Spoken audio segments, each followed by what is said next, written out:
farmers. Mountain back to Atlantic Ocean. Upon me hills to folk country. To educate, elevate, and promote. Yeah. Focus on Liberia. For Liberia, Liberia. For Liberia, yeah. From Monday to Sunday. From Monday to Sunday. It's focus on Liberia.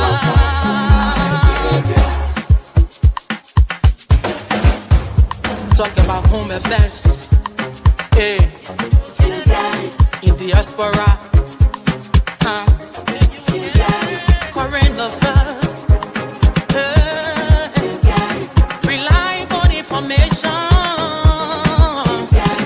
History. Talking about culture. Politics. Education. Entertainment. Business. Sports. Advertisement. Articulation. Focus on Liberia. Focus on Liberia. Focus on Liberia. From Monday to Sunday. At Focus on Liberia, we discuss everything Liberia, from education to politics, arts and culture, entertainment, agriculture, history, religion, family, and technology. Focus on Liberia uncovers and showcases the best of Liberia and shows the world the truth about Liberia. We educate, elevate, and promote all things Liberia. We conduct interviews, panel discussions, debates, and more. Tune in to Focus on Liberia on Facebook and YouTube and be a part of the stories that make up the news. This is Focus on Liberia, and I am Dennis Jah. And I am Anthony Sia, and a pleasant welcome to Focus on Liberia. Welcome. We are here to talk about the nation Liberia. We will be talking about the Independence Day celebration. We will touch on the speech given by the orator, Dr. Brewer. He was chosen as the 179th Independence Day celebration orator. And he went very, very historical. We will take a look at it. And we will also look at the whole thing about independence. This year, independence, like many others in the past, people were celebrating in the diaspora, at home. We saw a lot of celebration as it happened last year. So some people are asking the question, what is it that we are celebrating? I have seen several questions, a few questions like that. What is it? That's the key question some people, critical people are asking. What is it that we are celebrating? So in this discussion, we will try to answer that question. And then also, while the celebration was going on today was chosen by the government as the official day for the July 26th celebration. While that was ongoing, we have other Liberian citizens protesting. The celebration actually was being held in Grand Bassa County in Buchanan. But then in Monrovia, we have, people protesting, mainly students led by the Student Unification Party. And as read some of their placards, they are protesting for jobs and justice. And some other people are asking, why are they doing this? Our Independence Day, and then there they are in the street, they're protesting. Some of them went to even the Monrovia Central Prison, and they took their protest there. So all of these things will form a national and sober reflection about our country, how far we've come, where we are, and where do we go next. Well, my good friend Dennis is here to join me in this discussion. He's going to play a panelist, and we'll also have Brother Joseph Tao here. Dennis, welcome. How you doing? Unmute yourself there. Thank you, Mr. C.A. and my friend Joseph Tao. I'm glad to be here to discuss Liberia's independence. My, my friend Dr. Brewer was picked as the Independence Day orator, and I really enjoy his speech, not because I know him personally, but because he kind of reflected what I think has been the issue, and so I like it very much.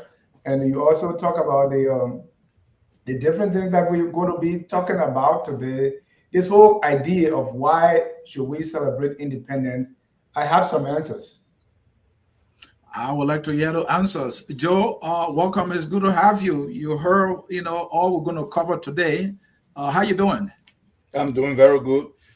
Hi, Anthony, and hi, Dennis, and hi to our viewers and panelists. I mean, to our viewers. This is what I would say. I ask the same question that everybody's asking. What actually are we celebrating? Like, what is there to really be proud of? And it's something that we can delve into, because when other people gain independence, like let's just say the other African countries, no matter how superficial some of them might have been, because in my mind, Africa is still not independent yet. No African country, and we can see the result. But like when they say Liberia gained independence, who did it gain it from? Because one of the things is that we're never colonized. So if we gain independence, who did we gain it from? I want to believe when on 1847, it was a declaration of colonizing Liberia by people from outside, and we are. So in order for us to move forward, we have to actually gain another independence. And in that process, we have to deconstruct a lot of things and reorganize the society on every front, religion, economic, education, political, everything else. Excellent. Well, folks in cyberspace, we cannot welcome you enough. We will have time for you to call if you wish to call. But the comment section is also there. You can continue to participate there. We'll highlight your comments as we go into the discussion. So the whole discussion brought us on independence. All right.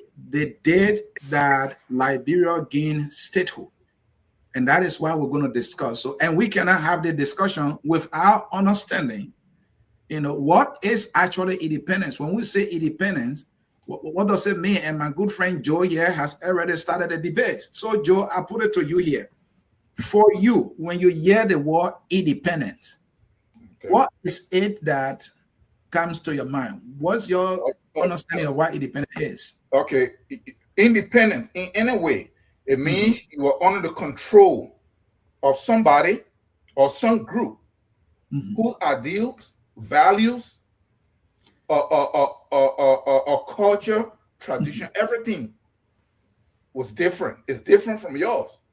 And when you get independence, you actually overthrow that system and you reestablish who you were. And then you build on that for you to self-determine based on your own identity, both cultural, religious, or economic, political. So Liberia did not gain independence because what did we gain it from? Did we gain it from the Western style of doing things, or mindset, or the educational system? No, everything is still in place. So what do we really gain the independence from? So this is the deception, or this is the lie that have been told that we are all carrying. That is why we are struggling after so-called 179 years. 179 years, and what happened? We still struggling. We can't make any progress. You may just look at the corruption and the failure of these things are just that, but no. If the foundation on which you establish. So Joe, we're trying to establish a definition. I don't want you to go far. We will have time to go in depth, right? So what I'm hearing from you is that Liberia as a country is not independent. No, it's because not. According to you, Liberia is being controlled not by its own culture and values and everything other than someone else. Is that what I'm hearing from you? Everything that was put there 179 years ago is still there. So then what did you gain independence from? Because independent means you overthrow that system and get it out of the way. But the last time I was in my village, I used the mother to beat my rice. I went on the farm. Oh, the exception to the rule is, I mean, an exception does not mean that the rule doesn't exist. Your central government, every aspect of function and the way in which you get uplifted in the society, to get rewarded and to get punished. Everything is not what the people in the village are doing. They're disempowered. All right. Completely. Thank you, Joe. Joe, Yes. we got your definition. Dennis, this is a very important question. And as you can see, we have a debate here already. Right. Joe does not believe that the nation Liberia is an independent state. Do you agree or disagree, and why? That is very sad, to say the least. Very, very sad. Because first, let's situate that. Let's put that in context. Mm-hmm. Independence. Let's say you have your organization. In order for you to get federal money, let's say you have to have your LLC or 501c3, right? Mm-hmm. So, and I'll make it that simple, right? So in order for you to have this registered organization, you must file something with the government to establish yourself as an entity, right? Right. That's not too far from being independent. So let's put it in context, right? We all did in school the Scramble for Africa, where European powers went to Berlin and decided to divide the African continent, the countries among themselves. No African leader was invited. No African was there, and it divided, right? That was I think 1880 something. 84, 85. Right, 1884, 85, right. That time, Liberia was not touched because Liberia was independent, right? Before that time, Liberia was there. You know, our brothers and sisters came from the United States or from the Caribbean, all met there and say, well, we want to establish this as a home. They met people there, and all of them agree to do something and build a nation, right? But they couldn't even trade with anybody. Every time European powers go there, when they want to negotiate for their own land, they say, but who are you? In other words, you don't have any paper. So we have to declare independent. According to Brother Tao, independent means, people should colonize you and then you declare yourself free. But it doesn't have to be like that, right? You can still be a nation, but you don't get your paper yet. You don't put the laws in place to govern yourself. So nobody is recognizing you. So you have to declare. You have to file your papers and say, here, from today, I'm an independent country. I can establish my own rules. I can establish my own laws. We can trade with other countries. If you have not gotten that independence, you cannot trade with Great Britain. You can't discuss, you can't be anything. So let us understand independence from that perspective. You have to establish yourself just like you file your papers to be a 501c3 or to be a LLC or to be anything. That's how we will look at independence. And when I have the chance again, I will talk about why we should celebrate independence. All right, yeah. Sovereignty is not, you can be born today and say, oh, I'm a sovereign country. You have to go through a process. And the prerequisite of being independent is not colonization. Thank you. All right. Dr. Pearson, independence. Do you see our nation Liberia as an independent state? Your good friend Joe disagree, and where do you stand? Thank you, Anthony, and hi to Tao and hi to Mr. Ja. No, it's a pleasure being on the show tonight. I want to say hi to our viewers out there. So this is what I would say to that conversation. I think I align more with Dennis on this one. I think Tao's contention is centered around a word he called gain independence. All right, so I don't think Liberia gained independence. I think Liberia declared its independence, and there's a significant difference between the two. Those who gain independence are like South Africa, Ghana, the Ivory Coast, Guinea, and others. Liberia was never under any colonial rule to which it had to liberate itself and then gain its independence of them. Liberia rather declare its independence. But I think the definition of independence like Dennis alluded to, goes mainly towards legitimacy of the state, your ability to have some legal identification and some autonomy, and then it boils down to sovereignty. And that whole sovereignty thing, I know Tao very well. He loves history.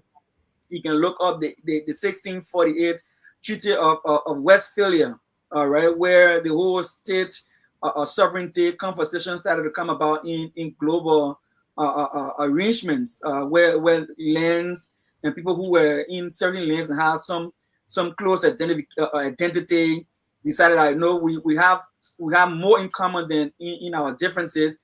And looking at the political and global shift in how people are organizing themselves, can we agree now that we can begin to organize ourselves with some level of sovereignty? And from 1648 going onward, there's a timeline of how that concept developed with Enlightenment, Revolution, self-determination, popular self-determination. All of those things is in history, and I think Joseph knows that well. Or maybe he just don't want to refer to them. So I think we just had an opportunity where, like Dennis said, when colonialism started to hit Africa, Portuguese, the French, the British, and things started to take lands. We found ourselves comfortable at the time, but when they started to encroach on what area we had, and one way to defend ourselves was to declare ourselves independent rather, and then by that we can establish legitimacy and defend our borders as things were improving at the time or developing at the time. So yeah, I think that's a good foundation to have for this conversation going forward. Thank you so very much. And I think Dr. Brewer, the orator for today, somehow participated in answering the question whether Liberia is an independent country. And one of the quotes he said here, one of the things he said, Liberia history did not begin in 1847 when the year it declared independence. He said, nor did it begin in 1822. And he went further. As I listened to him carefully, there was this place called Liberia that existed here way before the history Dennis cited here, when they went to Berlin and they tried to divide the continent of Africa, this piece for you, this piece for you. And Liberia was right there. And when they came encroaching now, we said, no, we got to tell the people that we are still here, we exist. Because in their eyes, in their minds, that is how they recognize nations. Some formal declaration. And I think that appears in, that's why I like the distinction, again and declare. All right, because we did not get it from anybody. We existed as a state, way before that. Joe, I see your hand up there. Yeah. So I disagree with my five senses, as Dennis, a friend, will always say, with all my five senses. Because look at what happened here. Look at the thing that we seem to be missing, right? When you say colonial powers came in, what does that mean? To colonize. It means people with foreign language, culture, tradition, value systems, coming in, minority too, coming into a place, laying claim to it, subjugating the people in that land. The American Colonization Society was established specifically for that. No. An act of Congress. No, they were not established to colonize. Yes. We went over here last night where Jerome pulled some of the extract from the archive, where when they went to go buy the small land, and when the chiefs refused, who was him? Elijah Caldwell, one of them. Sorry to interrupt. Let me think of the ACS has. Even going to Liberia was this a colonization society is right there in the name. It was but that does not mean to colonize. Dennis. A colony is a group. Okay, go ahead. That's our land. So let me speak, please. So where Elijah Caldwell, one of them, took the gun and put it to the head of the chief and said, "You are going to sell this land." That's not true. That story is I'm not going to, true. we're going to pull the X-ray again, and I'm going to speak the That German. story has been We're going to pull debunked it. by So historians. yeah, but look at what happened here. So that aspect of it. So you want to think that because the other people that came to Guinea, they were white, and the ones that came to Liberia, they were black skin. So it's colonization. What determined that is people coming into a land that don't have the same value, the same culture, the same language, and the same religion as you, and they come to occupy, and that's what happened. Then let's distinguish between the declare and the gain. No, But Joe, the people that came from the Americas, right? I thought they came to help establish a state. They knew that there was a place. They knew that the place was inhabited by people. So when they came, they decided to engage them. Isn't that what it is? So isn't that different from other places that were being it's not that different. You should look at the when the missionary movement, when they had that meeting, the missionary movement came first. They engaged the same way, and they lived amongst the people. And then they spread out and they spread their religion and everything before the military followed. It was the same thing. When they came in, they wanted just a piece of land to live on. Then when they were forced to, when they got that land, they started expanding. And then what happened when the people So your point, Joe, of colonization is that they brought a culture in your argument completely foreign to the people, the men on the ground culture. Yeah, that's less than 1%. They have to impose that culture on them, and that they have to live the way they live from where they came. Yeah, that's it. And for you, that is the colonization. Yeah, where Barclay even told the Liberians that and it's written that if you want to be admitted into this place and to get job and to do this, you must convert to Christianity and leave your African culture and tradition. So it was a conquest force. Now let me just clarify it, because Clarence made a point. Declare and gain. There is not that much difference. The reason that the group in Liberia claimed to declare, remember that they said we had a good time, 1847. Where were the vast majority of the people? What was their role? The people who owned the land, the people who made up about 94% of the population. They were never part of it. So it's few people. So they felt that they had the place. So they made a decision because they had Liberia already colonized before the Europeans came. So when the European came, they were protecting their colony. So they declared at the expense of the rest of the people. So all right, Joe, you made your point there. There's not that much difference. That is why they declare instead of Guinea, because they already have colonized that place already. So who they did that declare you're referring to? The American Liberians, they already have colonized Congo, Liberia, the place called Liberia today. So when the other powers were coming, let me wrap up.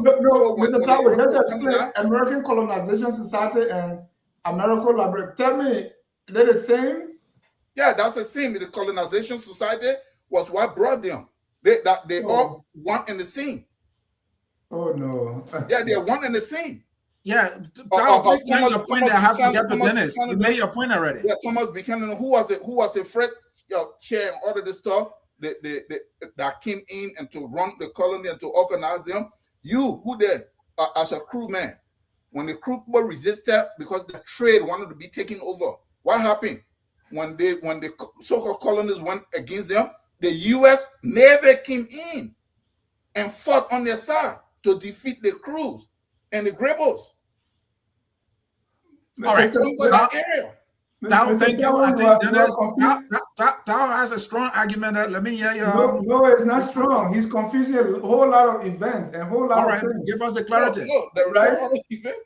Right? Because why he's talking, he's putting all kinds of things together.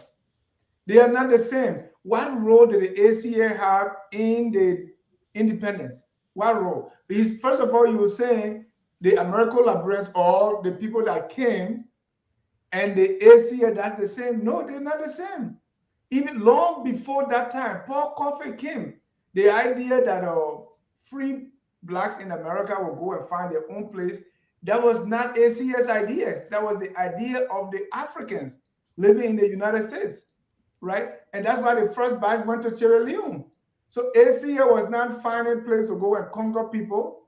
They just have, in fact, if you, I don't want to pretend to be a historian here, but if you look at it, is people wanted to get, there were some people that wanted to get rid of Africans living after slavery, especially after the revolt in Haiti. They say, these guys can be here. They would do the same thing. There were some Africans who even opposed that, no, this is our land, we did this, we work, we should be here.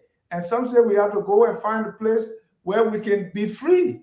And that is laid out in the Declaration of Independence. So and the struggle for independence did not even only come from American librarians or the people we refer to as settlers. Africans that they met there. Lacquera did not go with the ACA, he paid his own way. I mean, we should give credit to the people. Now, so the ACS and the Africans or the African Americans that went to Liberia, they're not the same.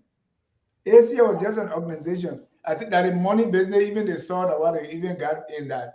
But this was not their idea. It was our people's idea. Two, you talk about the American librarian did to the settlers. Well, when they came, the people they met on the soil were sovereign Africans. These people have their own kingdoms, they have their own governments, they have their own things, everything set.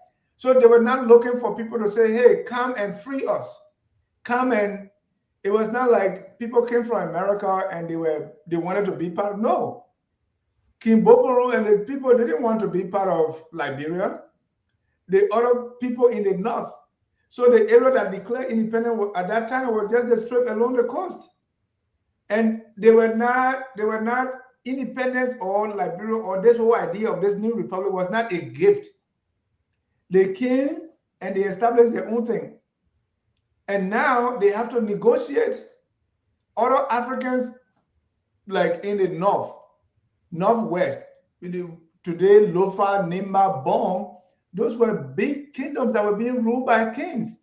Up to the time when independence was declared, those were solid. At that time, they were trading with all over the world.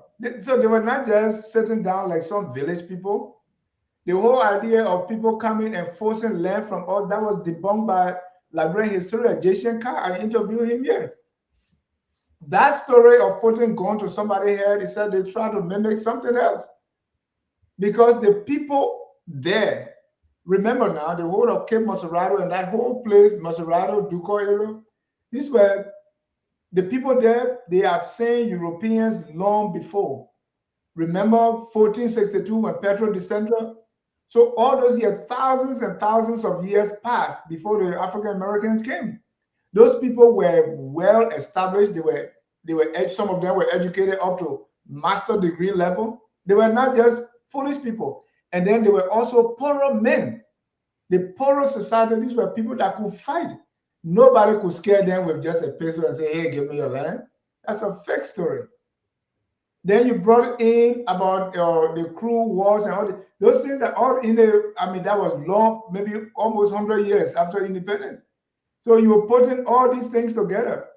You putting different things together. The expansion of that little place that was declared, it had to expand. It came through negotiation, some conflicts and all kinds of things. Because nation building is not something small. It's not easy. I don't want to take over too much, but go ahead. So the idea that ACS established Liberia, no, that's not true. They facilitated that travel, moved back and forth. Africans themselves declared their independence because they knew what they wanted. Okay, and they didn't just come and occupy the entire what we know today as Liberia. It's not possible. They didn't have the capacity, they didn't have the knowledge of the place, they didn't have anything. They were not equipped. Thank you, Dennis. So they had to negotiate and it had to be gradual. In fact, when the other countries tried to encroach on the land, these countries, these are people in the north, the Lofa, today Lofa, Nimba, Bong, they were faced with the choice. Do we join the French or do we join Liberia? And they fought themselves, they fought to keep that place. You see Nimba all the way deep in there because the men fought. Even in the one we know today as the Gravel Crew War, over there, it was the same thing. Ivory Coast is coming. to take this land, it's Maryland and this part, right? So they had to either be part of the French or be part of Liberia. Which one you choose? So the people that chose to be part of the French, they are now today the people across the Kavala. We call it Duo Day, Day Beyond Duo. The people that chose to fight and be with Liberia, they stay on this side. Okay, when they wanted the cruise side, that was again through negotiation, because before the settlers, these people were already trading with Great Britain. That's why if you go in the southeast, you hear the government called car dollar is lorry, pound. If $4 is called pound, it comes from pound, because that was the British system on that side. So when you see people coming from America and say, "Hey, come and be part of us," they say, "What are you talking about? We are sovereign people. We've been trading. We've been governing ourselves. Why should we join, funny people like this?" So no, and any rational being would do that, right? Because I'm already myself. I'm making money. I'm trading. Why would I join a new? So it has to be through negotiation. But the choice where Liberia is today was based on the choice whether to join Great Britain, France, or to be with Liberia. And the people that chose Liberia, that's the people we have today.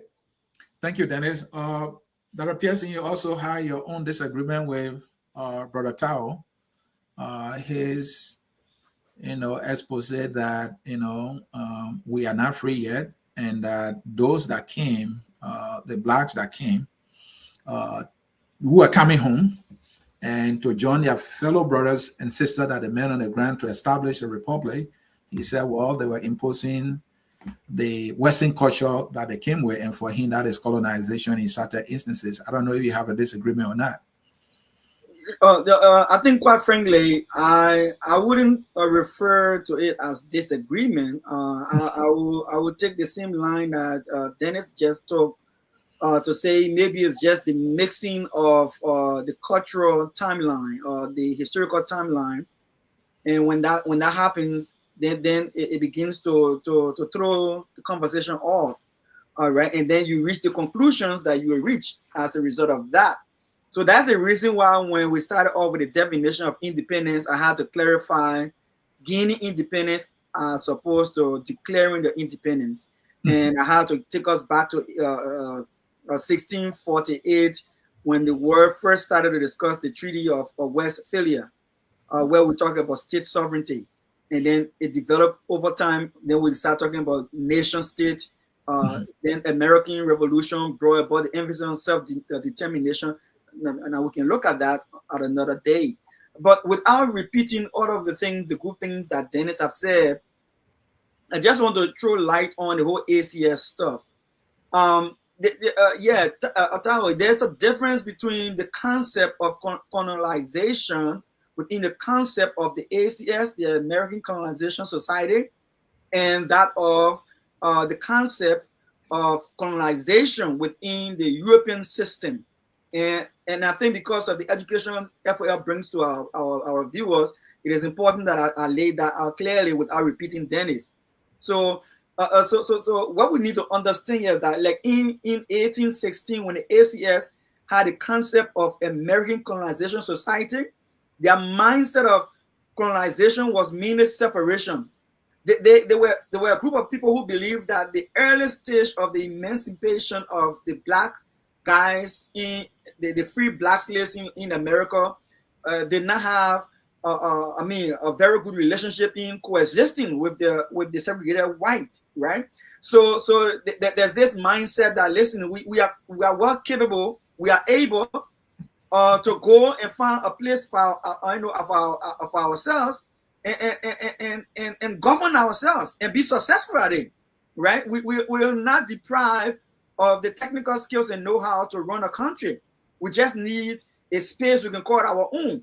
And for some, like Dennis said, others have gone ahead and have tried to revisit the ancestral home, and they saw that there were opportunities there. So the formation of the ACS only came to buttress that concept of, you know what I mean? Let's get the black people from other here because we want to mix with our people here. So yeah, it had own shortfalls in America. It had its own dark intentions, but the intention was not to go and be an imperial exploitative imperial system in Africa. They were just looking for someone that they can go and settle and call a free land that they can live on. So with that in mind, let us not say because they need American colonization society, so they had that Western, or not Western, but the European imperial exploitation in mind.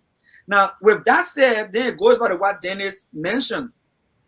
And without repeating all the things Dennis said, we were right here. The guys in the southeast, the guys in the northern part of Liberia, they didn't want to be part of the early stage of the formation of what they call Liberia. But don't forget, when you start going to study about the frontier force and all that kind of thing, then you got to realize now when the grown men notice that you cannot fight the British alone, and the guys in Nima know that they can't fight. Now we call it Nima, Grand G and other places, the Northern Liberia area, now we call it Northern Liberia. They couldn't withstand the British push against them. The guys from part of Lofa, Cape Mountain, noticed that couldn't withstand the French forces, and we're losing territories to these people. So they found it, like Dennis said, it was a consensus that we can join forces with these black guys that have kind of welcomed on their soil, who seem to have some level of superiority and leverage to confront these guys. And so they were able to build a commonwealth and then foster some form of expanding our commonwealth for their self-protection and to maintain their sovereignty, their lands. So would there be some bad moments in those arrangements? Of course. Would there be some chiefs who would not want to succumb their lands to the Commonwealth? Of course. Would there be some back and forth, some inner fighting? Of course. It happened all over the world. America itself had its own civil revolution where they had to fight to come to a common understanding for what is good for the nation. And then the North and the South had to come together and form the United States, right? So I agree there will be some rough patches, but I don't think, this concept that we have that Liberia was colonized, I believe to an extent, but not in the same way that the European colonized the Sierra Leoneans, the Guineans, and the Ivorians. No, I don't believe that. All right, Tao, I'll give you the final word on this, and then we will move to my next question. So do you still maintain that Liberia were colonized? Because you are saying culturally, you're trying to say culturally, culture was imposed on the people, but from what they are saying, say, well, that's the culture they knew, and so they came, that was their way of life. And so they both came together. What they knew, that what they had to come with. And so there was that rift, and we got settled, we accepted some, and they accepted the people. There was an acceptance. All right. And so it became a republic, but you are saying, no, that's total colonization. So please make it for us. If we don't lay the foundation right, okay, we never know where we went wrong. And we shouldn't try to belong so that we don't want to ruffle feathers. We have to discuss the hard truth. What is the difference between the British guy that came to Sierra Leone or to Nigeria, to Ghana, versus the American Liberians that came to Liberia? What was really the difference? When they say people are colonized, the culture, the language, the religion, everything is different. So you separated ACS and American Liberia? No, it's the same. You want to separate the two. It's the same. The organization that created a framework to get a people that share its culture, tradition, and values. You should go and read some of them. They were projecting an America in Africa. That is what. But no. Let me wrap this up. So that is understandable. That what they knew, that what they came with, that was the contribution to the entire process. Yeah. So that is what I'm saying. So that is colonization. Man, I can't come into your house, into your town. Me and my son, we bring our tradition, project it up, and you change you, and you say that we're colonizing you. Look, all right. Let me get wrap up this. I need to move. Mr. Steele, this is very important because there is no way two divergent culture can coexist. They start the nonsense they call multiculturalism. doesn't work. So one culture is going to dominate the other. And that is what happened in our case. As early as if there was any dominance, it was just No, the no, give what? example. No. Look at what happened here. What Dennis they are leaving out. What is the Providence Island? The Africans that were there, yes, they had their kingdom, they were established, they didn't need to be independent, even on to that Cape Monserrato. So they were very suspicious of the outsiders. So they sold them a land that could not grow, which was Providence Island. That is where they were. They didn't talk to nobody. Yeah. That is where it started. Gentlemen, we need to move. Let me just close with this. Please, start. They started to expand out that place without the consent of the people. That is why December 1st, 1822, there was a battle between the Bassa and the settler where Matilda Nupo allegedly shot the candle and killed them because they were expanding out of that place to take over the land. Not true. Yes. And that story was debunked. That is not a true story. Let us leave it there. Mr. C, let's get this clarification, right? Then you have enough time. You made a clarification. It's clear. We need to move on to something else. There's one more thing I want to add, Mr. C, because the people, the ACS or the white people did not think blacks can govern themselves. That's why the trouble Liberia went through. Yeah. So when Liberia got an independence and said, hey, we are independent, we are free, those people didn't want anything to do with it because that's why Liberia is a test case. Yeah. They didn't want Liberia to succeed because if Liberia succeeds, it means that Africans are capable. They are not inferior as we think. So they fought tooth and nails. And that's what our people withstood. I just wanted to mention that because it was not in their interest that Liberia prosper and become a prosperous nation. That will be an example. That's why Nnamdi Azikiwe and all these people came to Liberia to learn how you guys did it, so we can learn. Thank you, Dennis. Thank you, Dennis. Point well made. We got to make progress here. Gentlemen, I'm enjoying the discussion, by the way, but I just have to control it because I want us to get to a lot of things. We define independence. We look at the history. I see some agreement. I see a little bit of disagreement there. Now let's move to the celebration. We saw, and after the celebration, then we'll get to the orator's speech, and Dr. Clarence Pearson here has his own perspective on Dr. Brewer's speech. According to Dr. Clarence R. Pearson, he said, my opinion on the 179th oration by Dr. Brewer, academically elementary, intellectually informative, politically irrelevant. He will face my tribunal in this broadcast for that statement. He has to defend it, or else he will not see a wife today. But gentlemen, celebration took place in Liberia, in the diaspora. We saw Liberians, and then it knows when I'm here, I see politics in everything.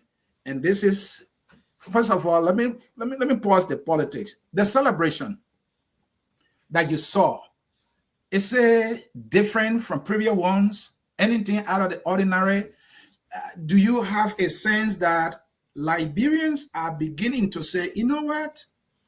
Let us celebrate ourselves. Because maybe that glorious day, as written in that national anthem, that glorious day may never come. So if we continue to wait for that glorious day, we may never get to celebrate ourselves and our nation and who we are. So let us celebrate. But there's others that are saying, well, you know what? Maybe we have a much better and responsible government now. So people feel proud that they can celebrate. And other than that, many people were now too. But then if you go to the 80s, the 70s, there was a lot of celebration as well. Gentlemen, I want you to give me a historical perspective of the celebration you see today, compare and contrast with previous celebration. Give me your best. This is an analysis we're doing here. And let me start with you, Dennis. This is your thing, man. First of all, Independence Day celebration, it's good we celebrate independence, not because we have arrived, because every country, nation building is a work in progress. And every generation or every group inherit a nation. They are confronted with new problems. Instead of taking Robert and the rest of the people, they were about establishing sovereignty, fighting over territory, right? That was their time. In the other group, that was economic, fires too, and all these people trying to take land, they're trying to strangle us through the economy. Another group, they say, well, we have to expand, soil for major. and all these things, the riots. They say we need, all of us are not benefiting from the national cake. There are people being excluded, so we need to fight. Economic empowerment. Right. Then another time came, they said, oh, this is dictatorial. We need freedom from all. Then we have freedom fighter, we have wars, first evasion, cool, trying to get it right. And none of those people, I interviewed Dr. Bro one time, he said, even during the war, nobody said, I'm going away from Liberia. Everybody was wrapping themselves with the flag, say, this is our country and we are here. Nobody said, oh no, I'm going to join Ivory Coast. So we celebrate because Liberia has a sovereign African republic. We celebrate to honor our national survival. We're still here. We celebrate because we want to strengthen our national identity. We celebrate because we want to preserve the historical memory. That's why we are celebrating. And then it's also a renewed civic responsibility. The celebration before and the celebration now, I see that Liberians are energized. Liberians love their country. What we lack is that historical perspective. And that's why we'll come to the speech. That's why I love what Dr. Brewer did. So as to situate us and say, here, this is who we are. We are not a bunch of people that knew nothing. Or we are not people that were waiting for African Americans to liberate us or to teach us English.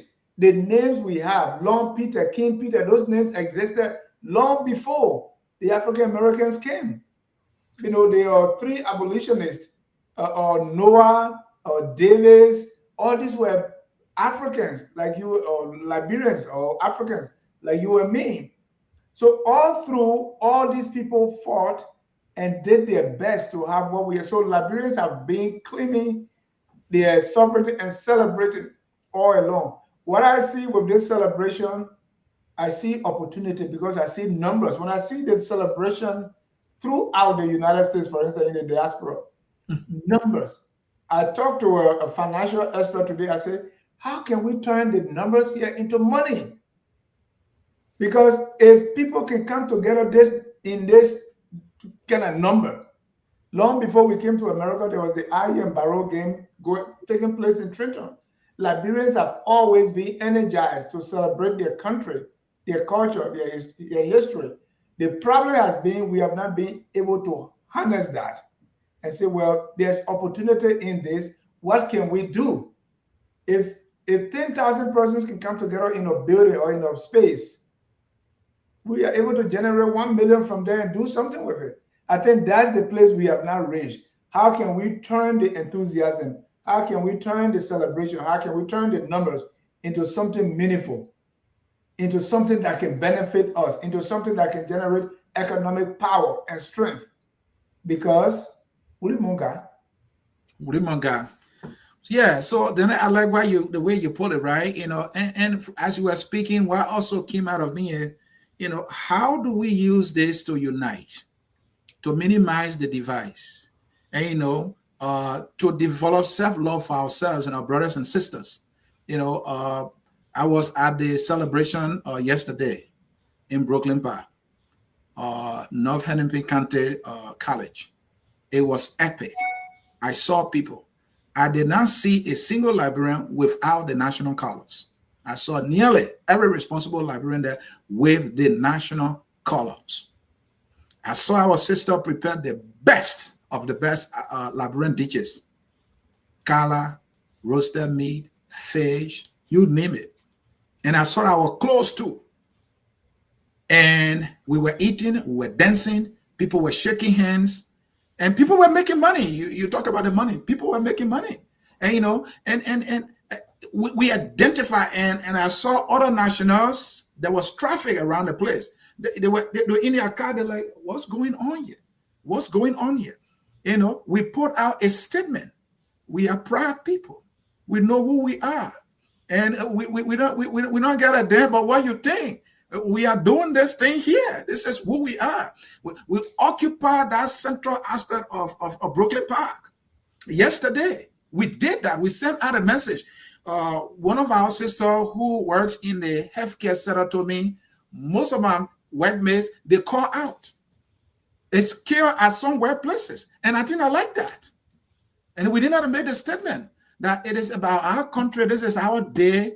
Let that word wait. Let's identify, who we are. Let's show who we are. And Liberians did that, not only in Minnesota, but in other places. And I think that is nationalism and that is patriotism. But Dr. Pearson, we are doing analysis here. How did you see this whole, or how do you see this whole celebration? So I will assume you're not talking about the speech yet, right? No, we're not to the speech yet. We'll get to it. That's the climax. And don't forget, I'll come to the politics. Yeah, Dennis Woodman guy in Grand Bassa County, and we was saying on that bill there we call it money be man. Just in case you don't understand what it means, Bassa. It means money be man in Grand Bassa County in the Bassa. Now, but you see, I agree with Dennis on a couple of things there, and I feel that I'm not one of those who, and I will repeat myself religiously, because as a neo-progressive, we're trying to reshape how we think for a lot of our people, right? If we don't repeat ourselves, the concept will not stick. Look, I refuse to get stuck in history. History will educate me as to where I'm headed, where I'm coming from, where I'm headed. But I refuse to get stuck in history where I get better with history. I get better at what happened in history.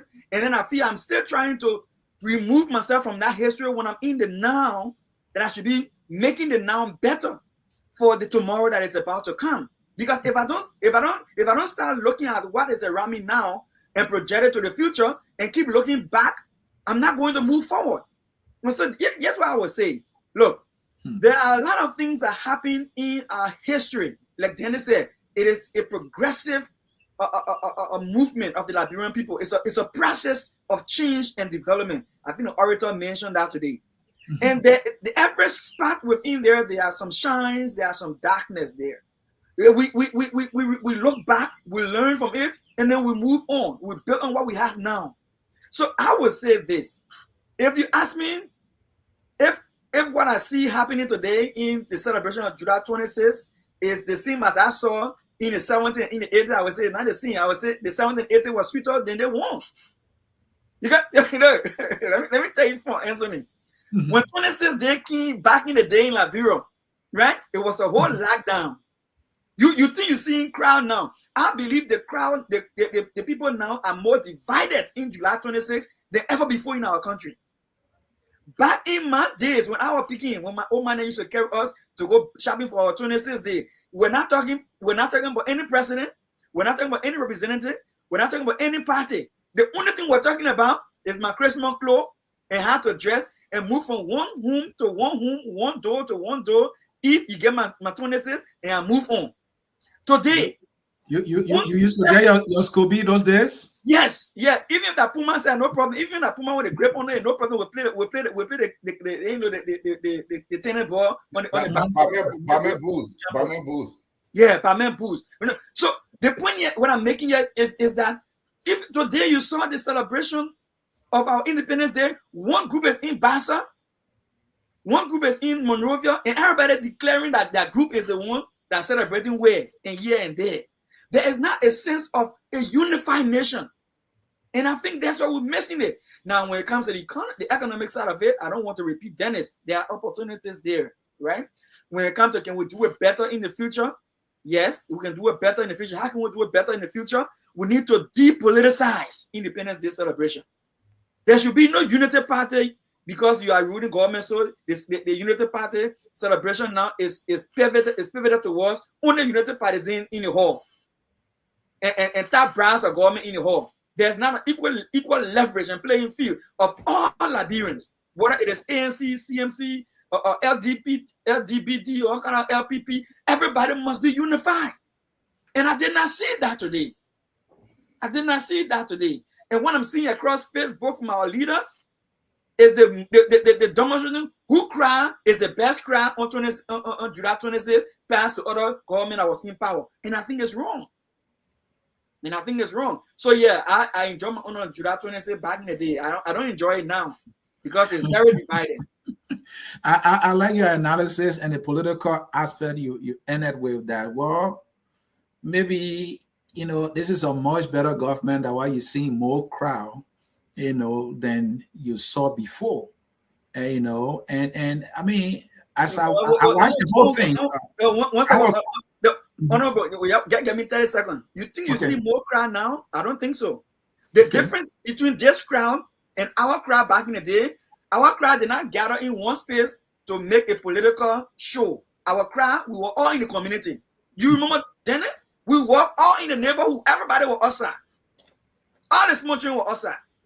A lot has changed, Mr. Dr. Pearson. That was pre-war.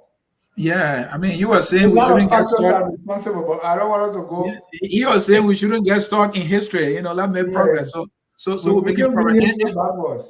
Yeah, I mean, I was just about to say the political line you ended with, right? Because I was designated to stream the entire celebration program today. And I did that. So I watched from start to end, right on my computer and reporting. And as I watched the crowd, I did not remember seeing any of our major opposition leaders in that hall. All the faces I saw were either government officials or those who are supporting the government.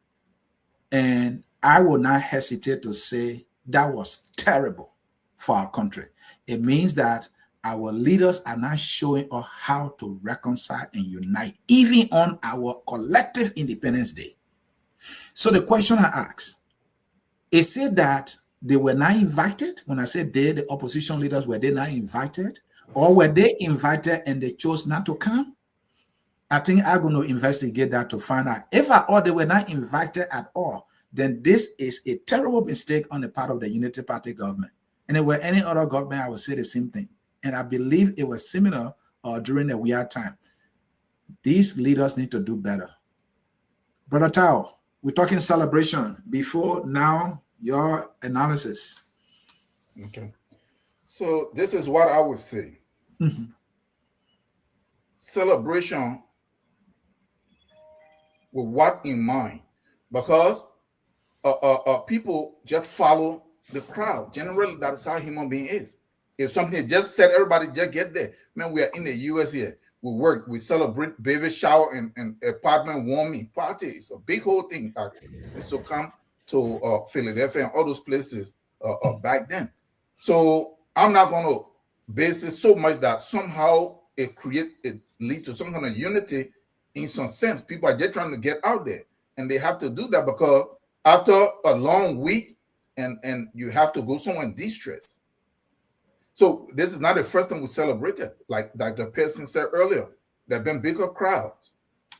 But have that actually led to actual progress that led towards self-determination? Because that is what the independent days are for. You are growing. Are you actually growing? Are you developing every aspect of your life? Because this is a nation is like an individual. Are you putting so that is the spectrum from which I look at it, and it's always no. And when you look at as a kid growing up also in the mid to late 70s and into the 80s, this is what happened here. Like a person, the reason you didn't see the political aspect is because you didn't have electoral politics that was based on multi-party democracy. So you didn't have no politician to talk about. The division was actually narrow. That we wanted to be free. We wanted to also participate. But then when multi-party democracy came, this is my problem that I have with it. Everybody that is in power want to behave that the country actually belongs to them and them alone. Like Joe Howard said, that it's our time to chop. Then the people that are not in power, they want to make sure that the other government fail so that they can say, you see, now you can elect us. And so that is what you are seeing. And it's going to be like this and in many areas.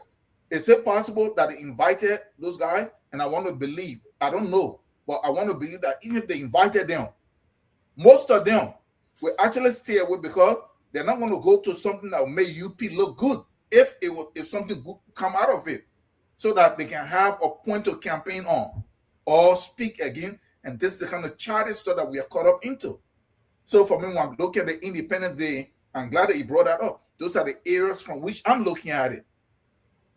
Thank you. And if you look at it, we are actually going backward because there is no look.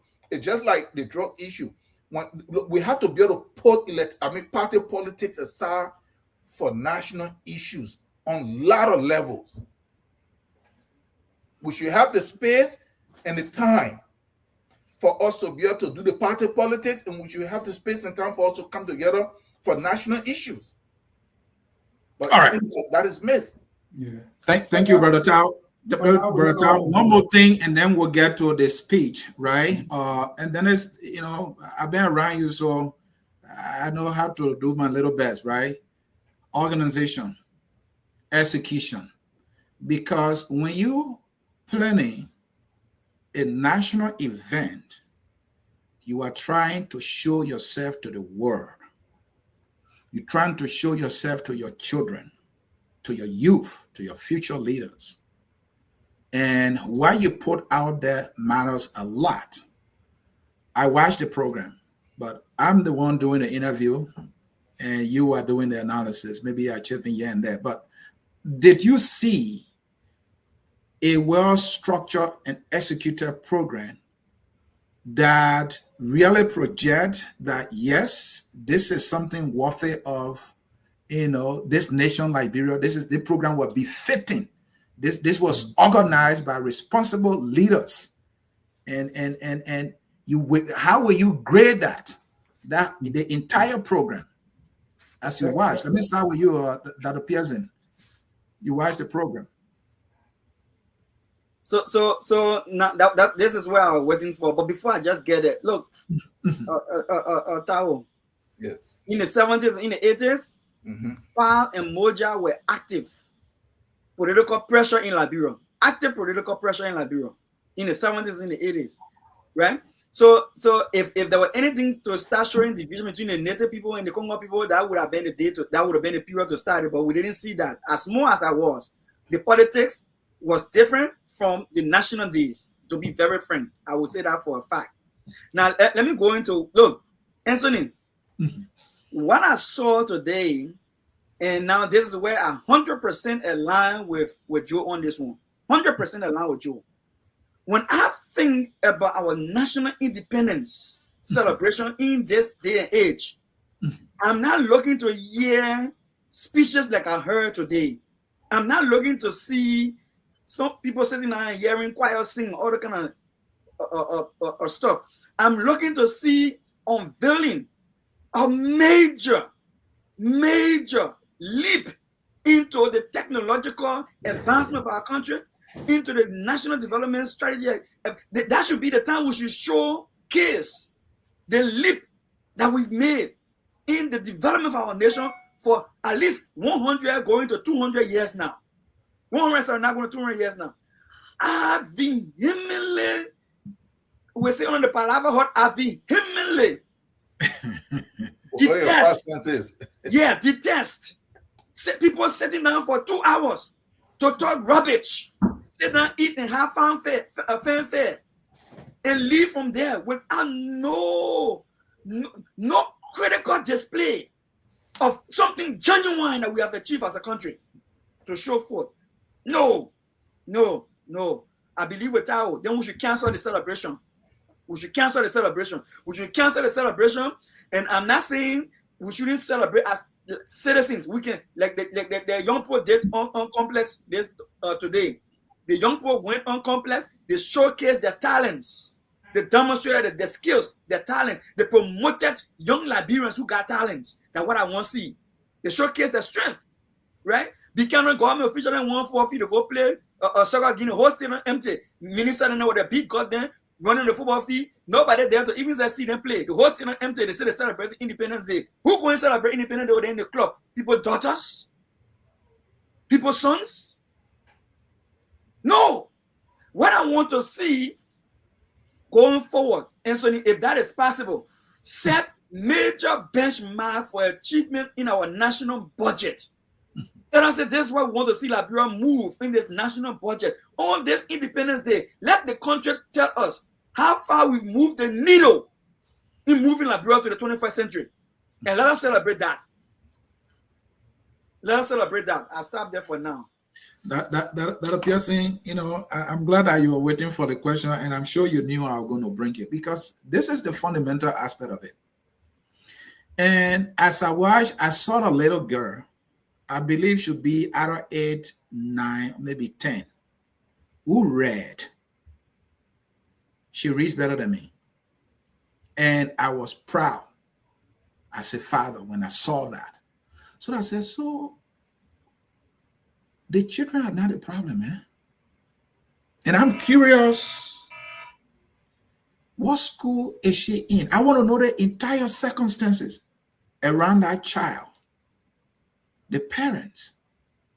I mean, it was a proud moment for me to see a lot. She was not intimidated. As she read, she interacted with the crowd, with her motions. When it came for us to address the president, she turned around like that with a microphone. A Liberian child did that. And I'm like, wow. So there is something in this republic, and leadership has been the problem. That's what I saw. But you are the one doing the analysis the more. Carl, you heard Dr. Pearson. He talked about leaders at the football field with their pot belly in red and blue playing football, the whole place empty. All right? And he saw kids or young people showing talents. And he's bored about the speeches. He saw the hall with diplomats. And I'm not saying the government is not doing anything, but he's saying he wanted to see projects being displayed, achievement being listed. He wanted to see all of that. What do you make of the organization? The execution of the whole program, going to Bazaar and all the fanfare, maybe full hotel being rented and all that. Was all that necessary? They're wasting, pretty much, I shouldn't say waste, because nobody found they're stealing taxpayers' money, funneling it like they launder it. That is what I would say. Because John McAfee, he looked, and Tanzania was in a tough place when he came to power. And he looked and he went and he found out what the budget was going to be to celebrate Independence Day.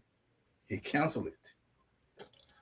When I mean cancel it, he didn't tell the people like Dr. Pearson said that, no, the regular citizen, everybody you celebrate, but the government is not going to launch all these extravagant programs.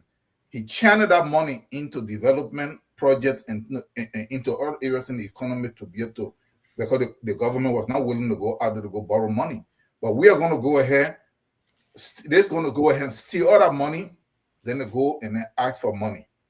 So when you this is why I say here, when you are getting older, when you show up at your father or your mom, and they ask you, you're about to be 15 years old, what do you want to do in life? What have you done, and what do you have in mind, right? Mm-hmm. So it's supposed to be a moment of critique and to reflect, and then based on that, it's like the time you are giving a grade sheet report before the nation, then to say, this is what we have done, this is what we are, these are the reforms that we intend on carrying on, or that will carry out, this is where we are, and for our 180th birthday, these are the things that we intend on achieving. Also, it's supposed to be that it's not just about eating and drinking, and that is all that they do. And that is why, for me, it doesn't matter what kind of crowd that show up, because the people, generally, all of us, we can show up. There is nothing wrong with that. I'm in Houston. The celebration went on all over the place yesterday. But the government that is going to be leading, the guys have no vision. They have no vision. I keep saying it here. They have no sense of direction, generally, not just the government, just government throughout, really. If they have some, it's not even defined. It is not entrenched. It is not internalized in any way that actually have or means that they can actually implement it with you real result. So that is why you are seeing here. So they wasted money over there, and it's not necessary. And with Dr. Pearson, the government shouldn't even get involved to cancel it. The president should probably give a little bit of speech. Why are we even doing this stuff that somebody have to come and speak? Speak for what? Really? that they have a whole ceremony. So it's not necessary, because we've been doing this for all these years. What are we getting out of it? We need to, if we don't have no celebration and they tell us, they give us plans and achievements and then projection that have been achieved, we don't even care. We ourselves will be celebrating the Independence Day wherever we are. All right, thank you. Dennis, you heard Brother Tao there, and why this program was planned, and we have been doing this as a republic for this long. And Tao is saying, what have we gained out of this thing? And I asked the question: if we don't do this celebration, official government celebration plan, sometimes the budget can be pretty close to 500,000. While the school in Dodwakan does not have a chair, right? And then bulk of the money is on food and places for people to sleep and gasoline and all that. But there's a school in Sasta that is virtually empty. But this is important. So my question to you is, we saw the young people protesting. They said, look, we need job. We need justice. We don't have job to survive. And you are having this kind of elaborate program, is spending money. Why are you not spending money to create job for us? So I want you compare and contrast and look at it from the leadership perspective. Is this thing worth doing over and over? Do we have to celebrate once in a while? Is it okay or not? Right. And that's what makes running the country, a bit challenging, right? Because there are certain things you have to do. It's almost like you're in your office. Sometimes you just have to throw a party, right? Not that you're getting anything from the party, but like a retreat for people to rejuvenate and tell the people, hey, I care, let's have some fun. Because all work without play makes Jack dull boy, right? The problem with us is government fill our life. Everything is government. And maybe we can have a separate show on that to see where the problem coming from. Is it the citizens or is it government that is making government to dominate our lives? So much. Even if you and your significant other have issue, you want government supposed to solve it, right? So it's all government. If the celebration is something like I gave the example of your office, the celebration is if it is about the people. But everything now is government. And let me, I agree to a large extent to what my colleagues said. The problem here is most of the things we do in Liberia are not outcome driven. What is the purpose of this? If we do this, what is it that we are trying to accomplish? Because if you spell out what you're trying to accomplish by doing this and sell it to us, we are able to grade you at the end of that program to say, okay, these are the things that you set out to do. That's what we all do at our various jobs. But I don't know why when it comes to government, we forget. All right. What is it that we are trying to accomplish by the celebration of our National Independence Day?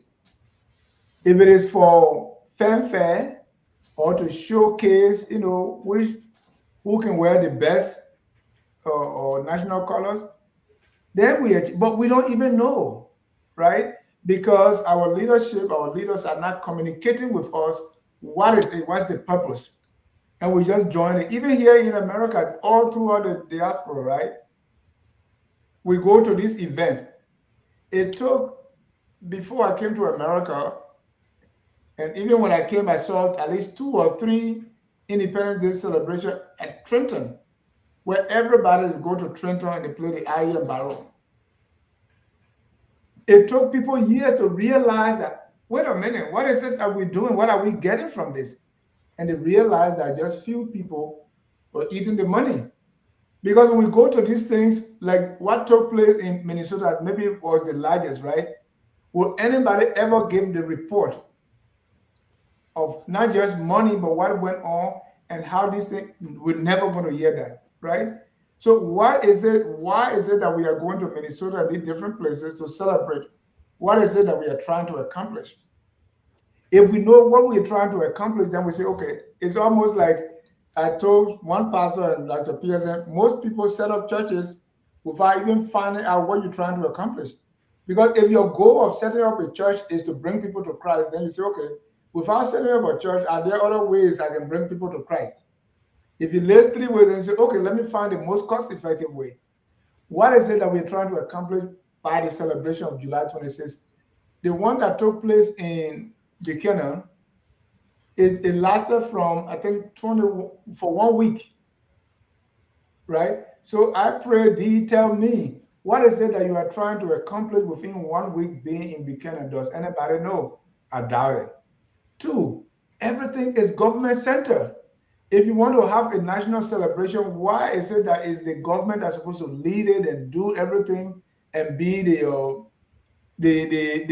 newscaster, the actors in their own play? What if we have a national celebration that involves everybody? Instead of having government officials, you describe them as potbelly. I don't want to say that. What if we have Batman and St. Joseph Warrior play to commemorate the day? What if we have other activities going on besides everything centered around government? Our problem has been government. It's all government, government, government. If we trying to standardize all our national days, all the holidays, like if you watch the State of the Union here in the United States, and I watched one where President Bush used the Kimbe Mutombo. They will always take somebody, either a family or somebody, and use that and connect the story. So when President Bush, the second Bush, tried to showcase American exceptionalism, that if you come to America, you can achieve. He said Mutombo is building a hospital in his home. So he connected the story of Mutombo to what America stands for. For us, we don't see any of that. What is it that we're trying to accomplish as Liberians? Who are we, and what is an example among us that we can showcase on our national day to say, even it could be something like togetherness, reconciliation, and then you take, and I'm using the wartime example, maybe you take 2 warring people that were at loggerheads and say, see, if people work together, what they can produce. Let's put something around, national unity, national symbol, working together, something. But instead, it's all about government. So anytime you call July 26th, it's a government going to showcase something. We saw President Bouaka went ahead, he was dedicating places, he was doing all kinds of things, which you could clearly see that's campaign. So if you see somebody, and I hate to call them opposition, right? Because it's only in Africa or other, you don't hear about opposition in America, or they will say Republican Party, but when it comes to what they call opposition, right? Everything is about promoting an agenda, is running campaign. So everybody stays away and want the other guy to fall, because we are not building anything around bringing people together for a national cause. So then let's close on there. I want a quick answer and go to Tao. How do we depoliticize the whole thing about July 26th celebration from the government end? From the government end. July 26th. Right now, even if you're an expert in flying planes, you can't fly plane in Liberia until you join a political party. You become extremely partisan. Nobody looks at it. So it's a deeper question that I have no answer, right? Because everything is so partisan. No, Dennis, you have to give me an answer. My question is simple. How do we depoliticize something as important to us, as collective to us, as our national independence celebration? Because when the party is in power, the party controls it, and the other people just fold their hands and watch. How do we take that politics out of this collective celebration? And that's what I'm saying, right? If you look, the next person coming to power is the same thing. We continue to elect people who cannot govern. We continue to elect people who we know. We only get behind people because they have money, or they part of, whether they know it or not. We continue to have square pegs in round holes. And there is, if you even look down the road, it's like the same thing is going to happen for a long time. That's why I say, and as long as things are extremely partisan, as long as we are getting people who are not competent, or even if you are competent, you can't get anything unless you be politically extreme. So as for now, a lot of things not going to work until the governor's problem is solved. Thank you. Brother Tao, how Yeah. do we depoliticize these celebration, these national events? In fact, minimize the politics about governance. I mean, there's time for politics, there's time for campaign, but when it comes to governance, how do we depoliticize, governance in Liberia, leadership in Liberia, so much so that it's inclusive, much more, other than the words. I proposed this many times for almost 2 years on this show, and everywhere else I have chance. And like about almost 30 years ago, I've been proposing the same thing. And before I come directly to that question, because very good, there's two things that I see in Liberia. But like Dr. Pearson said here, that the power and these guys, they were very active, right, during the 70s and the 80s. But what was the difference? The difference is that there was the TWP and there were the progressive group in all of the different forms. The TWP intention was to hang on to power. The progressives were to let people be included. Two, it doesn't matter whether there were 10 of them. So the division and the polarization was less. Because even there were some Congo people that even were with the progressive in some form, right? Some of them were even, and some of them were sympathetic, and they saw that, yeah, like Dr. Pearson, they come up people that were sympathetic, you see. But look, there are two things. You cannot bring up people together if they don't have identity, if they don't know who they are. Because if you know who you are, that is the thing you want to defend. That is the thing you want to fight for. So no national identity. The national identity can only come through cultural unity. Your culture.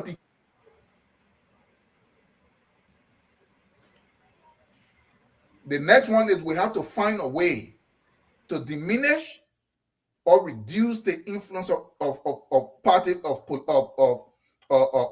polarized politics, like what we call multi-party. You know that if you look in the whole world, you know that it's only in Africa that term applies, right? It's only in Africa. It creates polarization. So what you see happening, as long as we have that, then it's easier for you to bring two people together that have two different interests and you can talk to them, for you to bring 50 people together with 50 different interests. I disagree with all my 5 senses. I know. Yeah. I was 6 one day. The 6th one is God, I just said. No, but so that is the difficulty that we are having, Anthony. It's going to be difficult. Like Dennis said here earlier, the next guy coming there, he's not going to be any different because, okay, so he should fail so that the other guys can take him out, or the other guys should go work with him so that he succeeds, so that he can wait for 12 years. And probably maybe more, because then their party did so well that they will win again after 12 years. That's where we find ourselves. So we have to find a way to work on that. I don't know how we enter all these parties. We need to reduce these parties. Everybody cannot be a leader in the country. So things were better because I already told my. No, I'm not saying things were better. It's not whether it was better, but you see, there was stability. There was a lot of stability. I'm not saying whether it was better, but what will you want? In a bad situation with so much division, or in a bad situation where there is unity? So I'm just saying, so that is where we are. Bad situation with so much division. You can't even do anything. The Bwaka plant a LIPO, CDC people will criticize it that, oh, the other LIPO is shorter than the one that Georgia planted. When Georgia planted, the other person will say, oh, it's leaning to the left. It's supposed to be straight. So it's all of this stuff. That is what I mean. So that's Mr. Tao. So let's assume that today we have only Unity Party and CDC. You think the place will not be polarized? Oh no, it is not that it will not be polarized, but the polarization will reduce. Then why you have listen now. Then what you have here is that it's easier to deal with it. Then we start to restructure what is CDC and this guy. The problem that we're having, the polarization as one, and you mentioned something, the leadership, right? What is happening to the leadership issue? Dennis, we have no orientation that is African-centered. And African-centered orientation, the American, they have European-centered orientation. The Chinese have a Chinese orientation. The Arabs is lacking, generally in Africa, in Liberia in particular. So what are we centering around? All the parties, what is actually the real aim? What is their actual policy with respect to pushing Liberia in the direction of self-determination? Most of them really don't have it, if not even all. So everybody, so then party is used to only come to power and make money. And that's it. You're muted. You're muted, Anthony. All right, thank you. Dr. Pearson, let's get to the speech. There are other things I wanted to go to, but let's get to the speech. I didn't speak to the unity part. The unity part. All right, okay. Let me give you a meaning. How do we depoliticize, something as collective as our National Independence Day? Because when I saw the pictures were so bad, it was all government supporters and their friends they invited, mainly from, in Liberia, they can say our partners. Okay, so I think we started building a platform already that could help, right? Mm-hmm. The decentralization strategy that we are launching out now could be a good platform. So take away this whole concept of promoting a single political party that is in power and allow the counties to have their own programs to acknowledge the independence of our country and to have their own activities at the county level. And the president gave a big speech that we call maybe address to the nation, in my view. Another thing I would say here is that they have a wrong campaign. Exactly. But Tao mentioned something. He said people want to, do it like it is our project. We're trying to show that they carry the yellow machine behind. Oh God, carry yellow machine behind. Whether they were carrying some of the drug hiding the machine to take it from wherever so they can bust it, we know it. But they carry yellow machine. But here's what I would say, right? Imagine if Liberia and our government initiated through the decentralization project in the national budget, county level development project with direct inputs at the county level with public-private partnership where Liberians who have the means to invest can invest in county level project identified by the government and published that we can all bid for. I bring in a portion of the capital, government bringing a portion of the capital to incentivize my investment because we are building from scratch. Imagine if we have that happening across the 15 counties, trying to develop our 15 counties. I know Dennis here has a very strong interest in Sino. I know I have a strong interest in Maryland County. And Tao may have a strong interest in other areas. A lot of Liberians have strong interest in other areas. In fact, we have county level associations in the diaspora that are willing to help the county, but they don't have sufficient capital. So if the government identify these major projects that are earmarked across the 15 counties, public-private venture, government provides some of the capital, Liberian diaspora and Liberian investors in Liberia provide some of the capital, we get involved in those projects. On Independence Day, we showcase those projects, we promote those projects, we celebrate around that achievement. At the end of the day, we won't be talking about party. Another Pearson, when you say government, you're talking about a local government then? Yeah, where they got a local government at? Yeah, I mean, you said that the government should identify projects and then people from those areas will go. Are you talking about a local government? Yes. Yeah, look at the local government level. But take for instance, right? Because government coordinate a majority of these things, whether we like it or not. But you can still have the people involved. So say, for instance, in agriculture, maybe there's a major agriculture project to make Liberia rice sufficient, right? And we identify through studies that rice grow best in these counties, right? And there's an investment plan through the Investment Commission, Ministry of Finance and Development Planning, and Central Bank, everybody coordinating around that, Ministry of Agriculture, everybody coordinating around that. And those hubs of that investment portfolio is sold to Liberians in the diaspora in Liberia who got the means, and we all buy into that as a public-private venture. What I'm saying is that there will be, we will have that in the electricity project, in the, maybe it will be solar energy, it could be hydro investment, whatever it's going to be.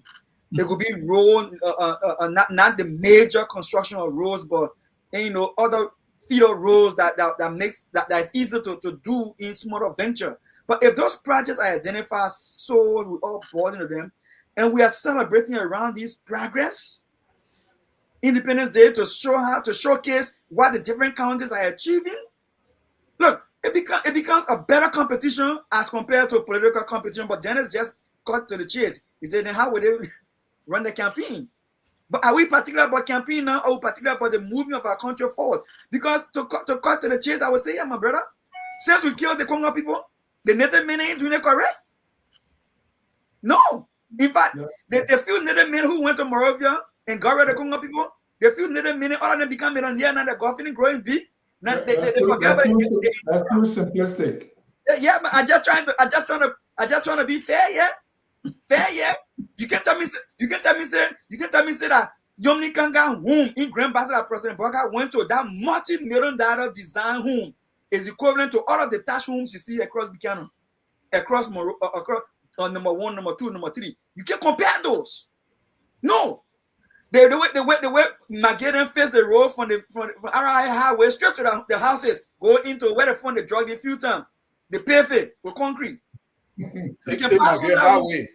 Yeah, you can pass on that one to go to the home. But when you move on that road, all the other roads, then your car will get stuck in the sand. That's what I'm talking about. Yeah, we need to take this thing from the politicians and give it to the people. But be friends. We gotta fix this thing. That will lead into the speech, and that is a little more fast spent. To those who are following and who want to call, the phone line is set. You can do well by calling now so that you can be the first, second, or third to participate.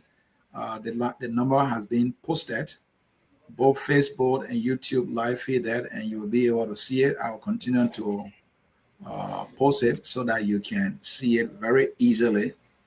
So we had Dr. Brewer, who was chosen to be the orator for the 179th Independence celebration.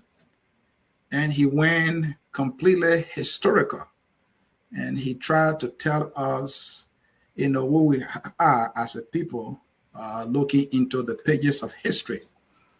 He tried to identify us, define us, make us see ourselves in a more historical and profound way as Africans who stood, who fought, who bled, and who had the courage for a statehood, for self-governance.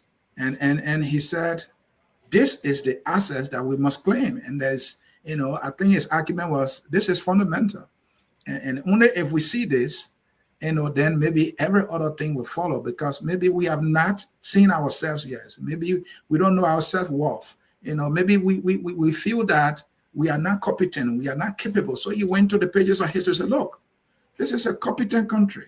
We have competent leadership. We have people doing the worst when resources were limited, when communication was near impossible, who stood and established a state, who were against all odds, the British and all these Spaniards and Portuguese and all trying to get a piece of Liberia. And they stood with little or nothing, and we survived. And, so look at our African brothers, they came here. Let me use the United Party people. We rescued some of them. we rescued some of them. Nelson Mandela had to come here. Oh, they came for rescue. So how now then we are acting as though we are nothing, that we are not capable of self-governance, and all that. And the next friend. So let me stop there. I'm the moderator. Let me keep my independence. But to get us started, Dr. Pearson said something, and that's what will get us started here. Dr. Pearson, you're in trouble. I told you, if you don't answer the question, I will not allow you to go see your wife. So talking about the speech, and we're going to analyze it a little bit. Dr. Pearson wrote, and there was his initial reaction, my opinion of the 179th oration by Dr. Brewer, academically elementary, intellectually informative, politically irrelevant. There where I disagree.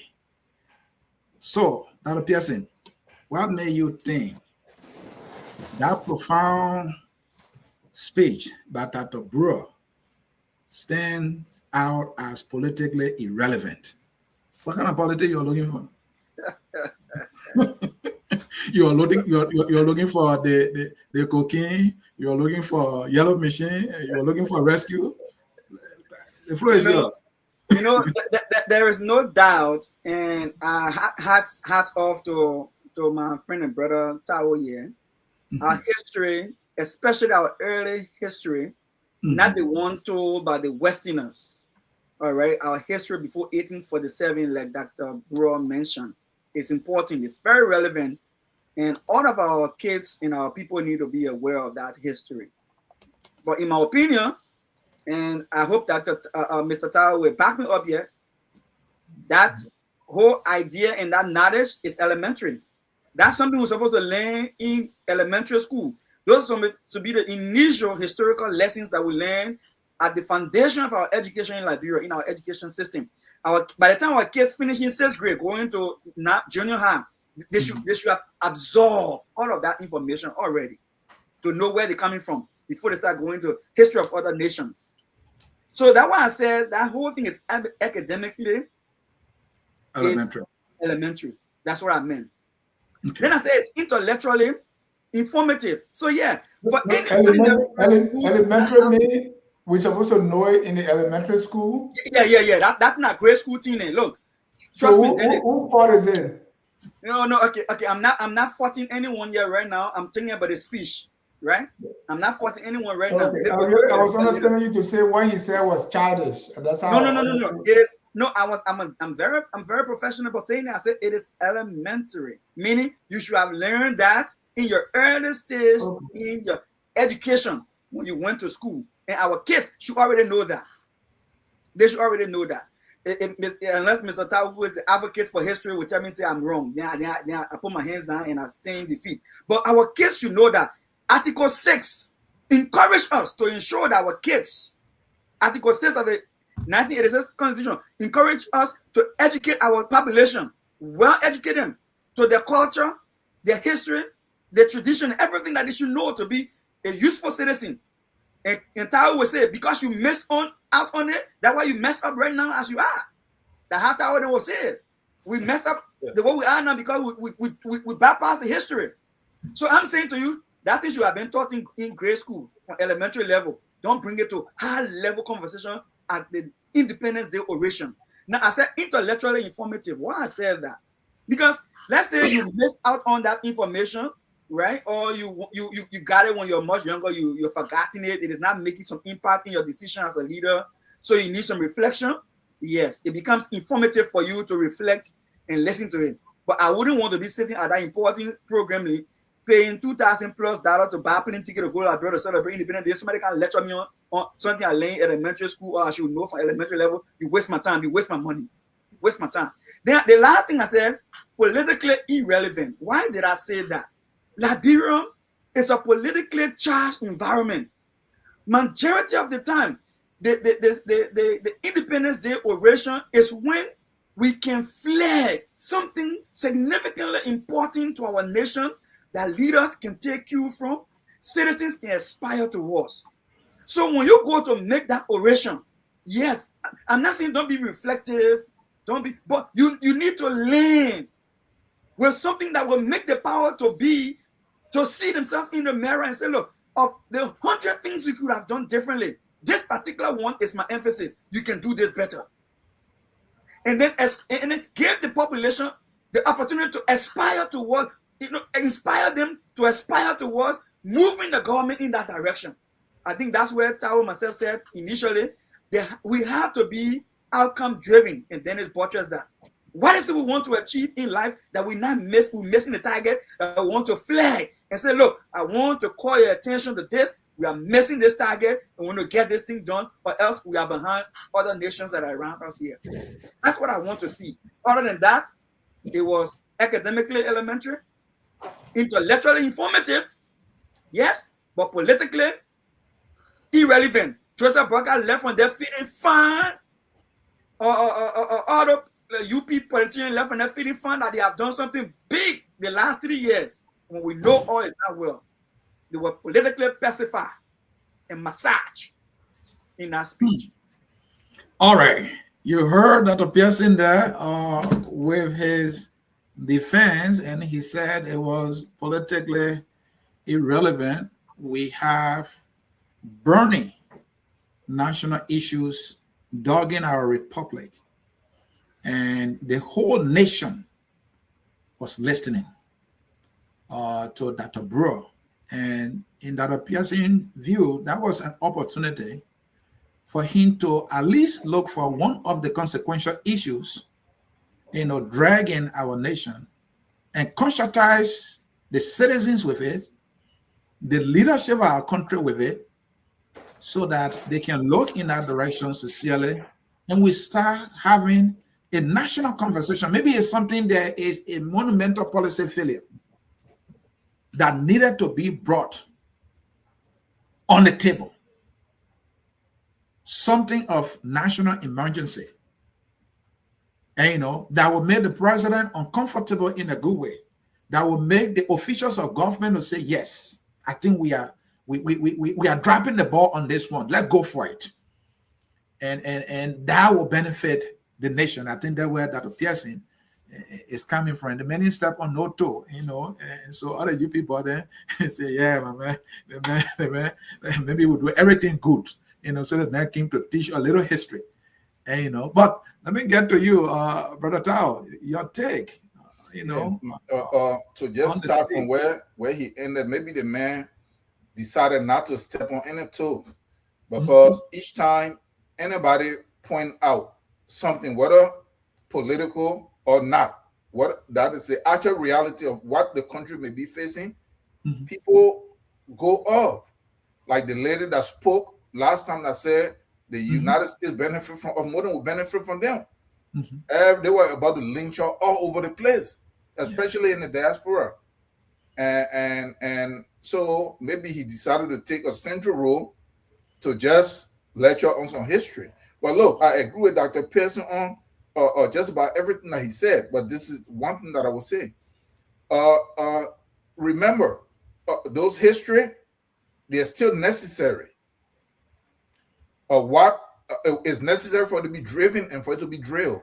Because remember, when our history started in 1822, formally in almost all of our schools, that is where the settlers started it.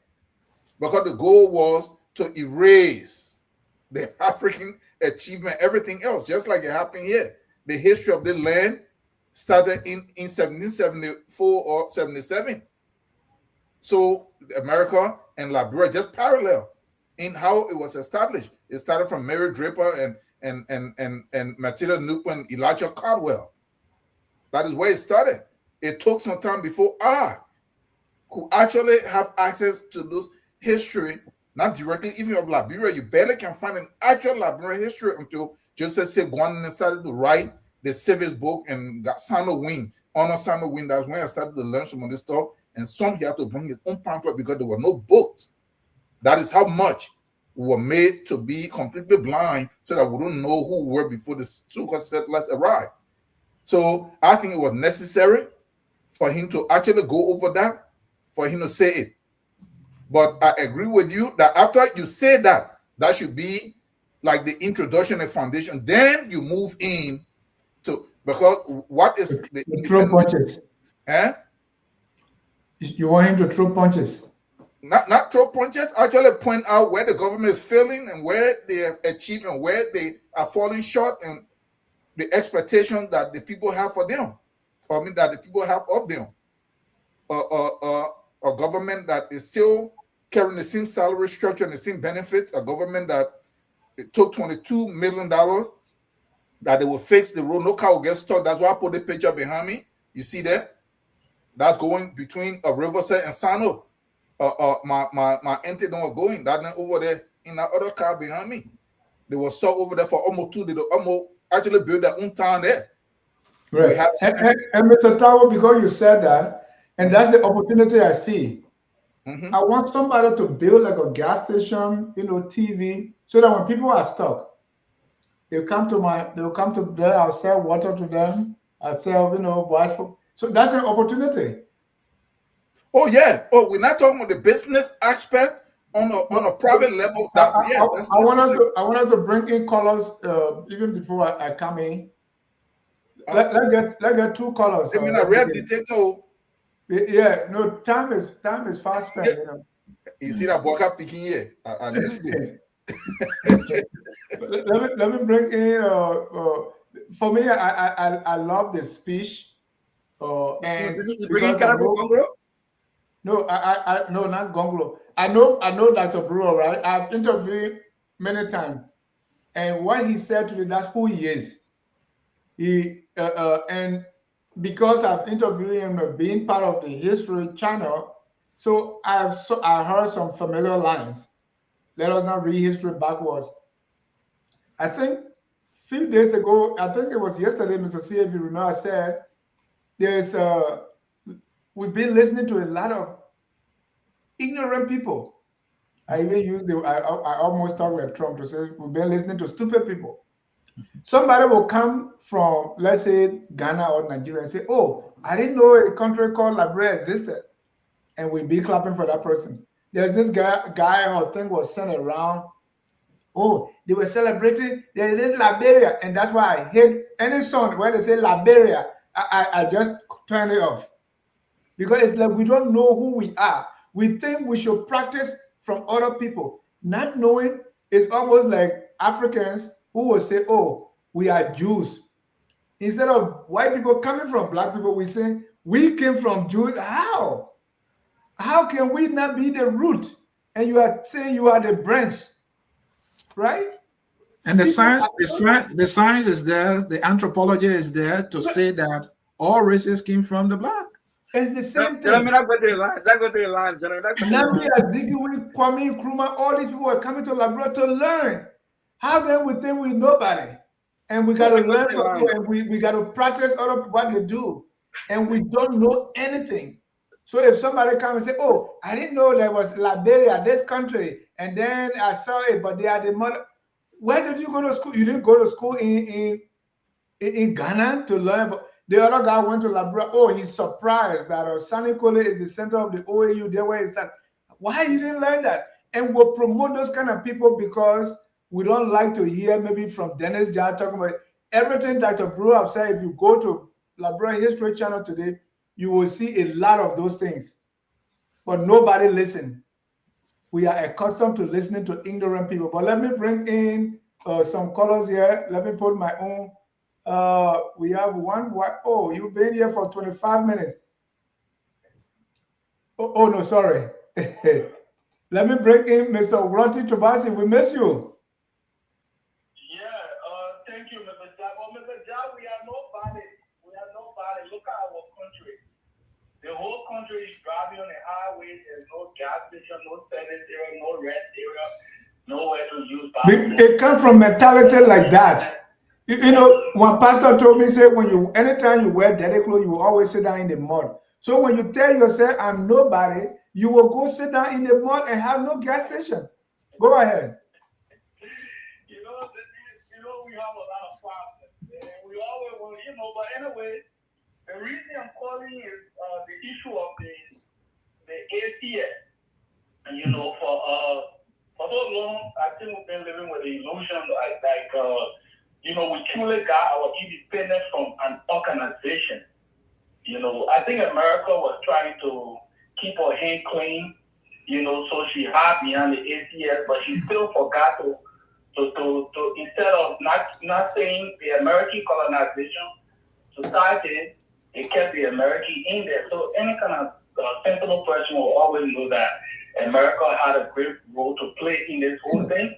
You see a lot of government officials, you see a lot of religious leaders, you see slaves owners. Look at our capital city. They will say we are independent. Why are we still using Jim Morrow?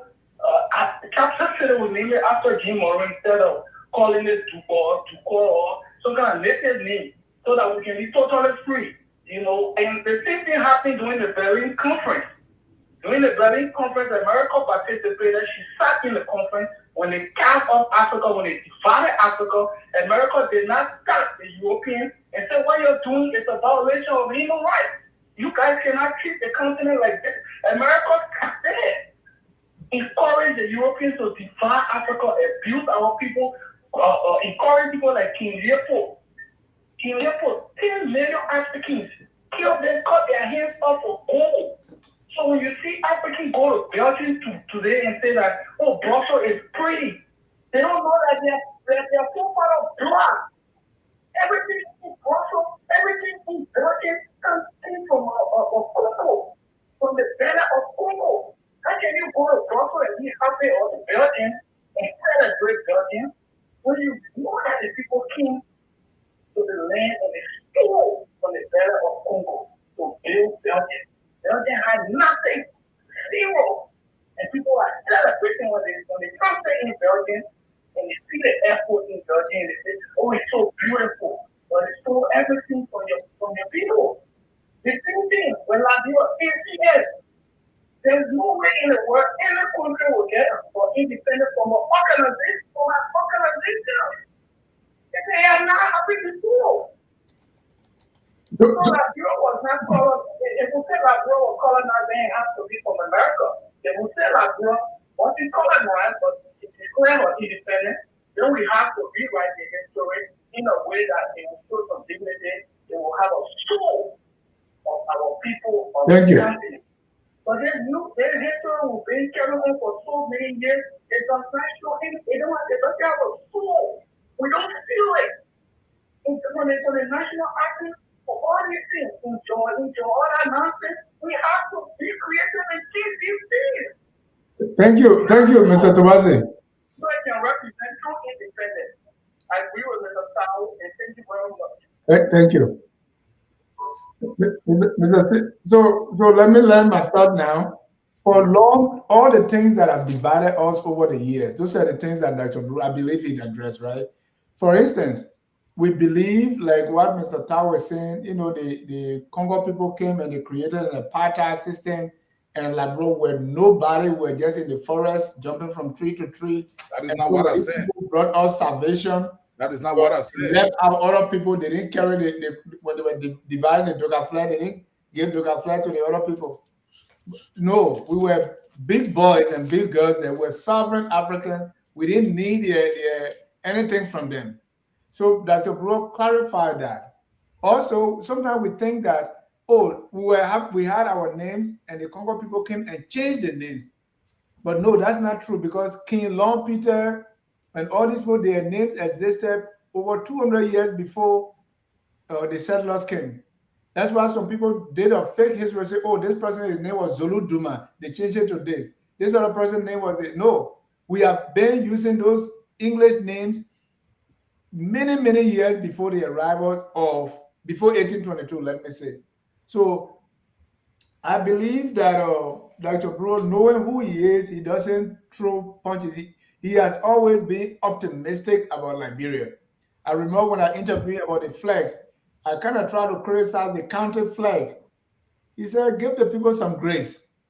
So that's who he, but I think he is trying to situate the country that the fundamental issue we're dealing with is that we have not really been able to know ourselves and the kind of strength we have.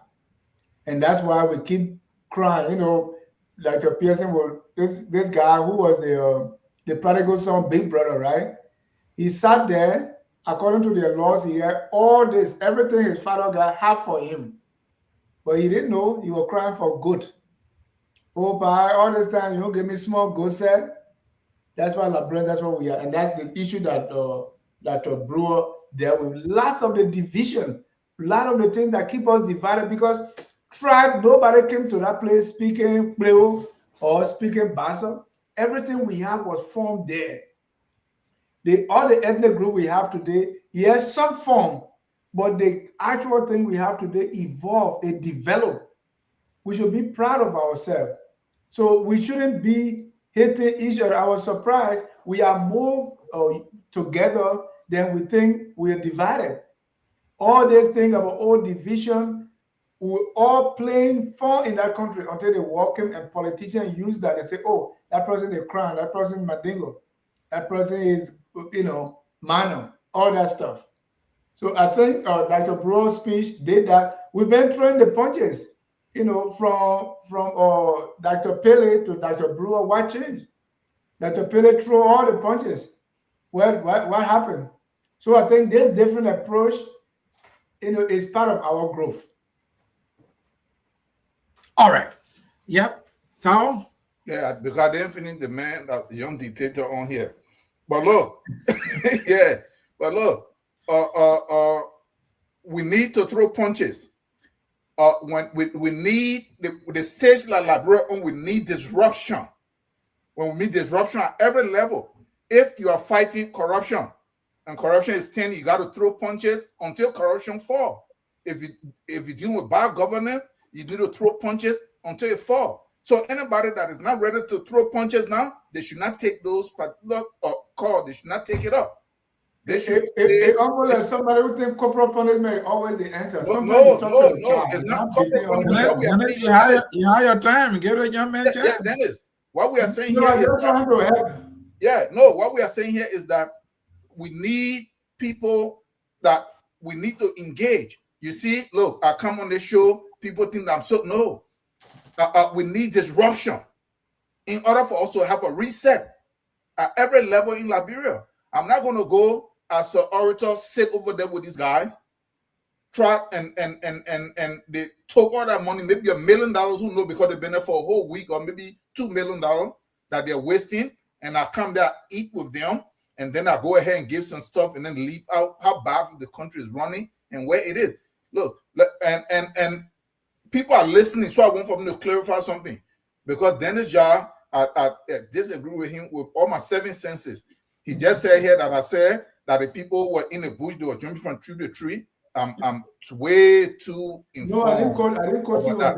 Yeah. You said that. I never said that. I'm not quoting you. Yeah. I never said that. But look, Liberia is in a critical moment. The post-World War II world has pretty much come to an end.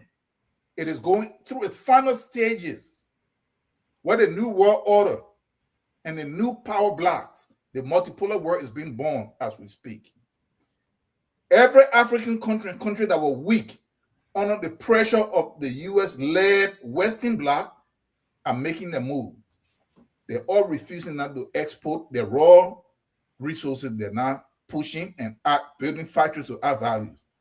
Liberia is the only one that is still sitting there, not even thinking that direction. When this system was supposed to be pressuring ArcelorMittal, so that we can say, look, we need to do a 30-60. 30% of the iron ore need to be refined here, so we can produce some steel for domestic market and from others, and you can ship the other one or go to the other person. We're not even thinking that direction. Almost all the countries across Africa now, they're all moving in that direction, because there's multi-poles now. So everybody, if somebody said they don't want to deal with you, you go to the other person. So everybody making concession. All the so-called international blocks are not making concession. Liberia is the only one. These are the things that we're supposed to be discussing on Liberia 179 or independent, to see these are some of the things that are supposed to be in there, where we move in that direction, and we there trying to make government officials feel good. They're already feeling good. They have too many young girls that in Grand Bazaar that they already spend 1 week with. Thank you, Brother Tao. And then I know I'm moderating you. Yes. I agree with you as an advocate for the futures of this country, dedicating my entire life to accountability journalism, understanding that it will serve all of us better. I couldn't agree with you more. We have to be throwing punches. Most of our leaders are way too comfortable. When there's so much the comfort that swallow the entire country. Look at the truck behind you stuck. Yep. People are in a very, very huge discomfort right now. All right.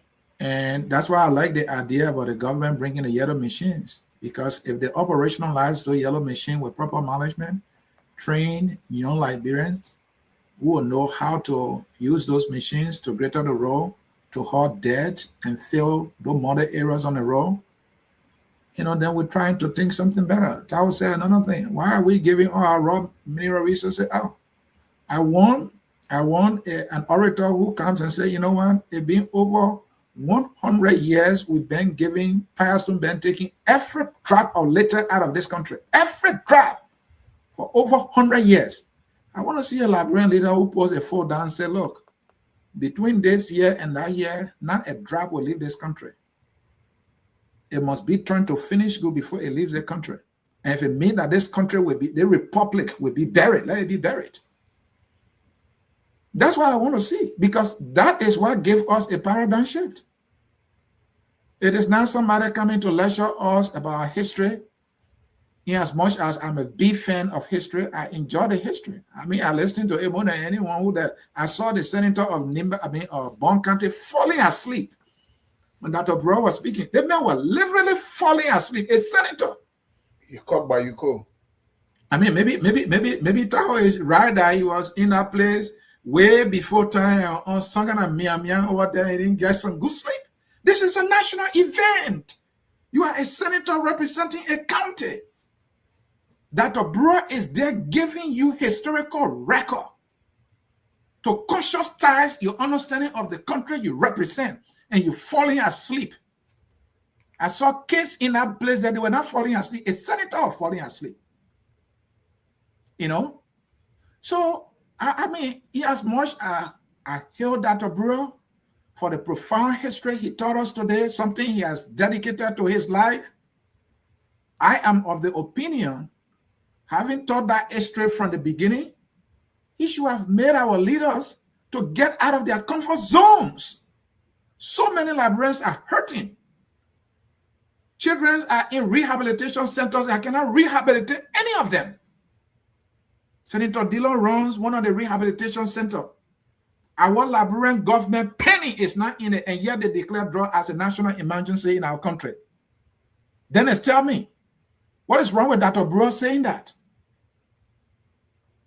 So, if we continue to intellectualize the suffering of our people, he said all of that, Mr. C.A., just that you didn't hear it. He said it in language that you understand. Yeah. I understand it because I understand, I agree with you. That is the foundation. But you know how United Party people understand it? The people who are leading our country? That the men didn't talk about anything else because all is well. So they left with that same level of comfort they went with. And they were dedicated, they are showing their yellow machine, they started their campaign. Nothing wrong with them. They are political actors. I don't fault them for that. The day I become a politician, I will be genius and robustly, a kind of politician that no one will defeat. I don't fault them for the game. But put your people first. Hey, the government doing some good things. I can list about maybe 50 of them right now, but that is not my job to list their accomplishment for them. My job as a journalist, as an advocate for the future of this country, is to make them to see the bigger picture. That these little things, in as much as they are important, given how far we are behind, given that we have been the giant of Africa and we are lagging behind, we can't even provide stable electricity in our capital city. I'm talking about the whole country. Lights barely stay on in Moravia for 24 hours. Barely. As though that is not any disgraceful discomfort for ourselves. And we're teaching history. And forgetting about the things that are keeping our girls, children, in schools that are not befitting of their future. Then we showing schools here. You provided leadership. We're going across the country and showing schools that don't load their schools. We should talk about those things because those things will determine where the history is ever, where the histories will be taught. Or else the history will even have meaning. Exactly. Well, Dr. Brewer said every generation confronts its own challenges. What are the challenges that the Baka government has identified? You want Dr. Brewer to listen for them and that they are confronting? Dr. Brewer had a national platform to look our leaders in the eyes, not only tell them about our profound history, but to tell them about the what's the word? The existential threat that faces this republic right now, for which we have drugs, for which our schools are crumbling, for which we are getting just 1% of our children coming out of high school and can comprehend with critical thinking. I know that Brewer wants that. But if he can't tell the leaders that, if he can't give us the blame, I'm a crew man. The palm butter, pepper there, meat there. The Clary and myself from the same side, we grow up before and crew for our palm butter. The pepper can be inside. The fish can be there. We can put kiss me in there. All that makes there. That's what makes us strong. That's why I wanted for Dr. Brewer to do. I'm not saying he didn't do an excellent job. The delivery was perfect. You know, the man about man, you know a thing. Well, 30 seconds. 30 seconds, sir. 30 seconds. Yes, please. Look, I can understand the pain that is juking the superintendent waiting for Sando on this subject, but what I can say here is that people don't realize it. When I hear the expression national orator, right, it reminds me of the importance of rhetoric, of speeches, right? So you notice that way back when people went to war, the general, whoever ahead of the army, would stand before them and give them this big speech that's supposed to mobilize them and galvanize them to approach the crisis ahead of them to win it, not just to confront it, but to win it. Even if you were afraid to get in the battle, when the guy got through talking, you forgot about everything else and went into the battle. And then you think about that, and you think about great speeches that people make in the world today in very difficult times, like Mahatma Gandhi, words that never left some of us to now. Some people made some speeches that I would be quoting for the next 50 years until we grasp it. They will never stop quoting them, right? And those were revolutionary expressions that will cause a shift in the nation. Now, you cannot go to a national oration once in a blue moon, single citizen is given a chance to speak to the nation and its people, to galvanize them around an issue. And then it's like you wasted water on dog's back. And people that Joseph Brock are comfortable going to sleep tonight, immediately going to a Yombri Hall to go swallow Dumba. Right? So it's a matter of strategy. You have a different strategy than Dr. Brewer. Yeah, so right now I'm not looking at the strategy, I'm looking at the message, right? So for me, like Tao said, if you even came with history, it should be a structural speech where the history is provided, it has a place for reflection. Then you gotta speak to the now. What is it that the country is, what's something significant the country is faced with now? And how can you galvanize us or provoke us to move to solving that challenge for tomorrow, so that we can leave from that. Look, man. I think Dr. Pele's speech is the best in the entire Baka administration ever. And let me just put the cat on the bag, because it provoked us to think critically. How is for now, right? Because maybe I might be the one choosing the next one, and you will get fired. Okay. But no, for me, Dr. Pele's is the best. And you know why Dr. Pele's is the best? Dr. Pele's speech would have emancipated us from that dependency syndrome and gravitate us towards, standing up for ourselves. But it didn't. Why? Because we are cowards. You don't have good leaders in the country. Dennis, for me, it did for me. What speech did I hear? You don't have a law, right? That LORD. You don't have a law, because we're betting that America is our law. We have to pray to America. When America not bless us, then we don't exist as a country. The guys are leading us. We get everything from America. That has been the mentality. And she said, no, they have been getting more from us. And you need to know the fact. And look, and that's why I support Mr. Tao on this one right now. Look, Dr. Pele's speech was the best. Dr. Pele's speech was to tell us, look, move from behind, book us MOUs. Move from behind, running behind, you say money not going and crying about it. Move from behind. Dr. Bro is not going to do the ANC Move from job. behind the MCC compound that you're crying about. Cut all the waste in the government. Manage your resources properly. Invest the nation's money in the proper direction. Move your country independently, move it forward. If you cannot take care of yourself, nobody respects you outside there. It's as true for the family in the home as it's true for you in the neighborhood, as it's true for you in the society. So that's the whole thing. The speech was academically, elementary, intellectually informative, politically irrelevant. It was just another massage. Let's hear from our last caller. All right. Am I on? Am I loud? Yeah, you are live. Call your name and where you calling from. Dr. Pierce is hearing you. Oh, okay. So this is Calabo Banglo. I just want to make a quick contribution and probably ask a question. And maybe disclose something that many people don't know. For me, as a young person growing up, I came from a very tiny village. I was just imbued with that sense of fighting for everything that I need to get as a Liberian. So when I was in St. Mary's,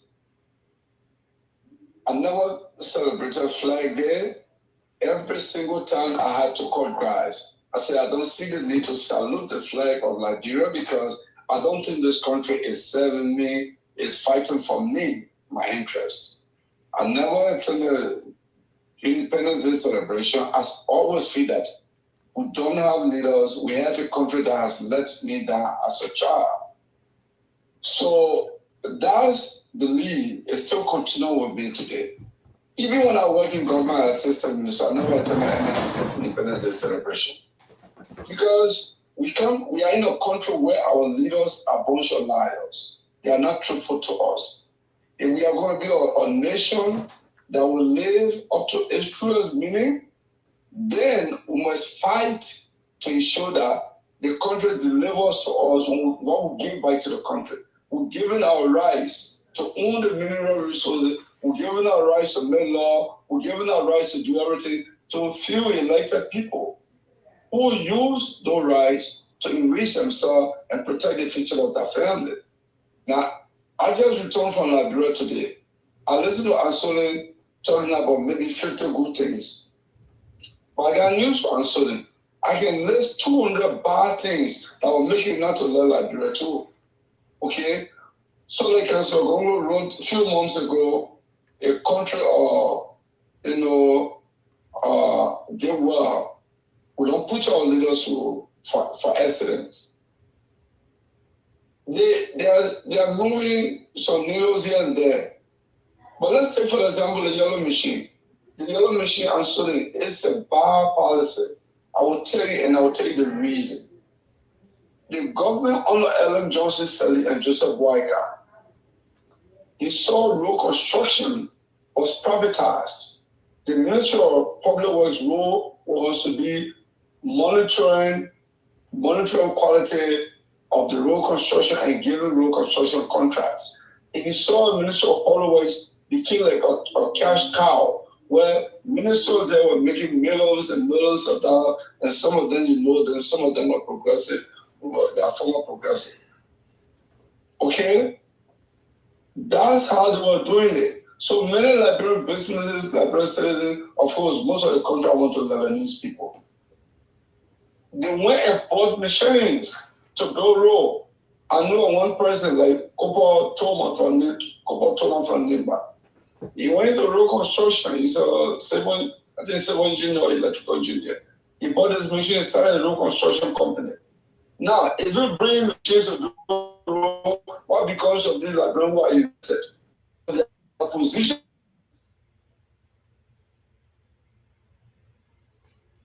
They are giving it to Kante to do it. A country cannot subcontract a contractor. Are you going to give government purchase machine to the contractors to use it? So, no, this is a grandiose corruption scheme of making, and people don't see it. Because you know what? And that's exactly what we're going to be doing. They will give So now let's even watch, I'm showing you an activist. Let's watch with a yellow machine now. The Polo Works budget on a watch. Whether Polo Works will give road construction, lateral road construction contracts now to any Liberia or any company to do it. Because we're doing now. Lateral road construction. Now you brought in machine, this Liberia is supposed to go out of business. And that's job creation, small business job creation. That's what was happening in the private sector. That is what actually it's a bad policy. If you want to bring something for road maintenance, you bring small minimum and position in each of the country. But not to do on a larger scale that they did. They are pushing Liberia out of business. It's a bad policy. Now, one thing I just want to point out to you, you guys have done your show long. I can list 200 things that are wrong with Liberia that nobody will need to celebrate Independence Day for.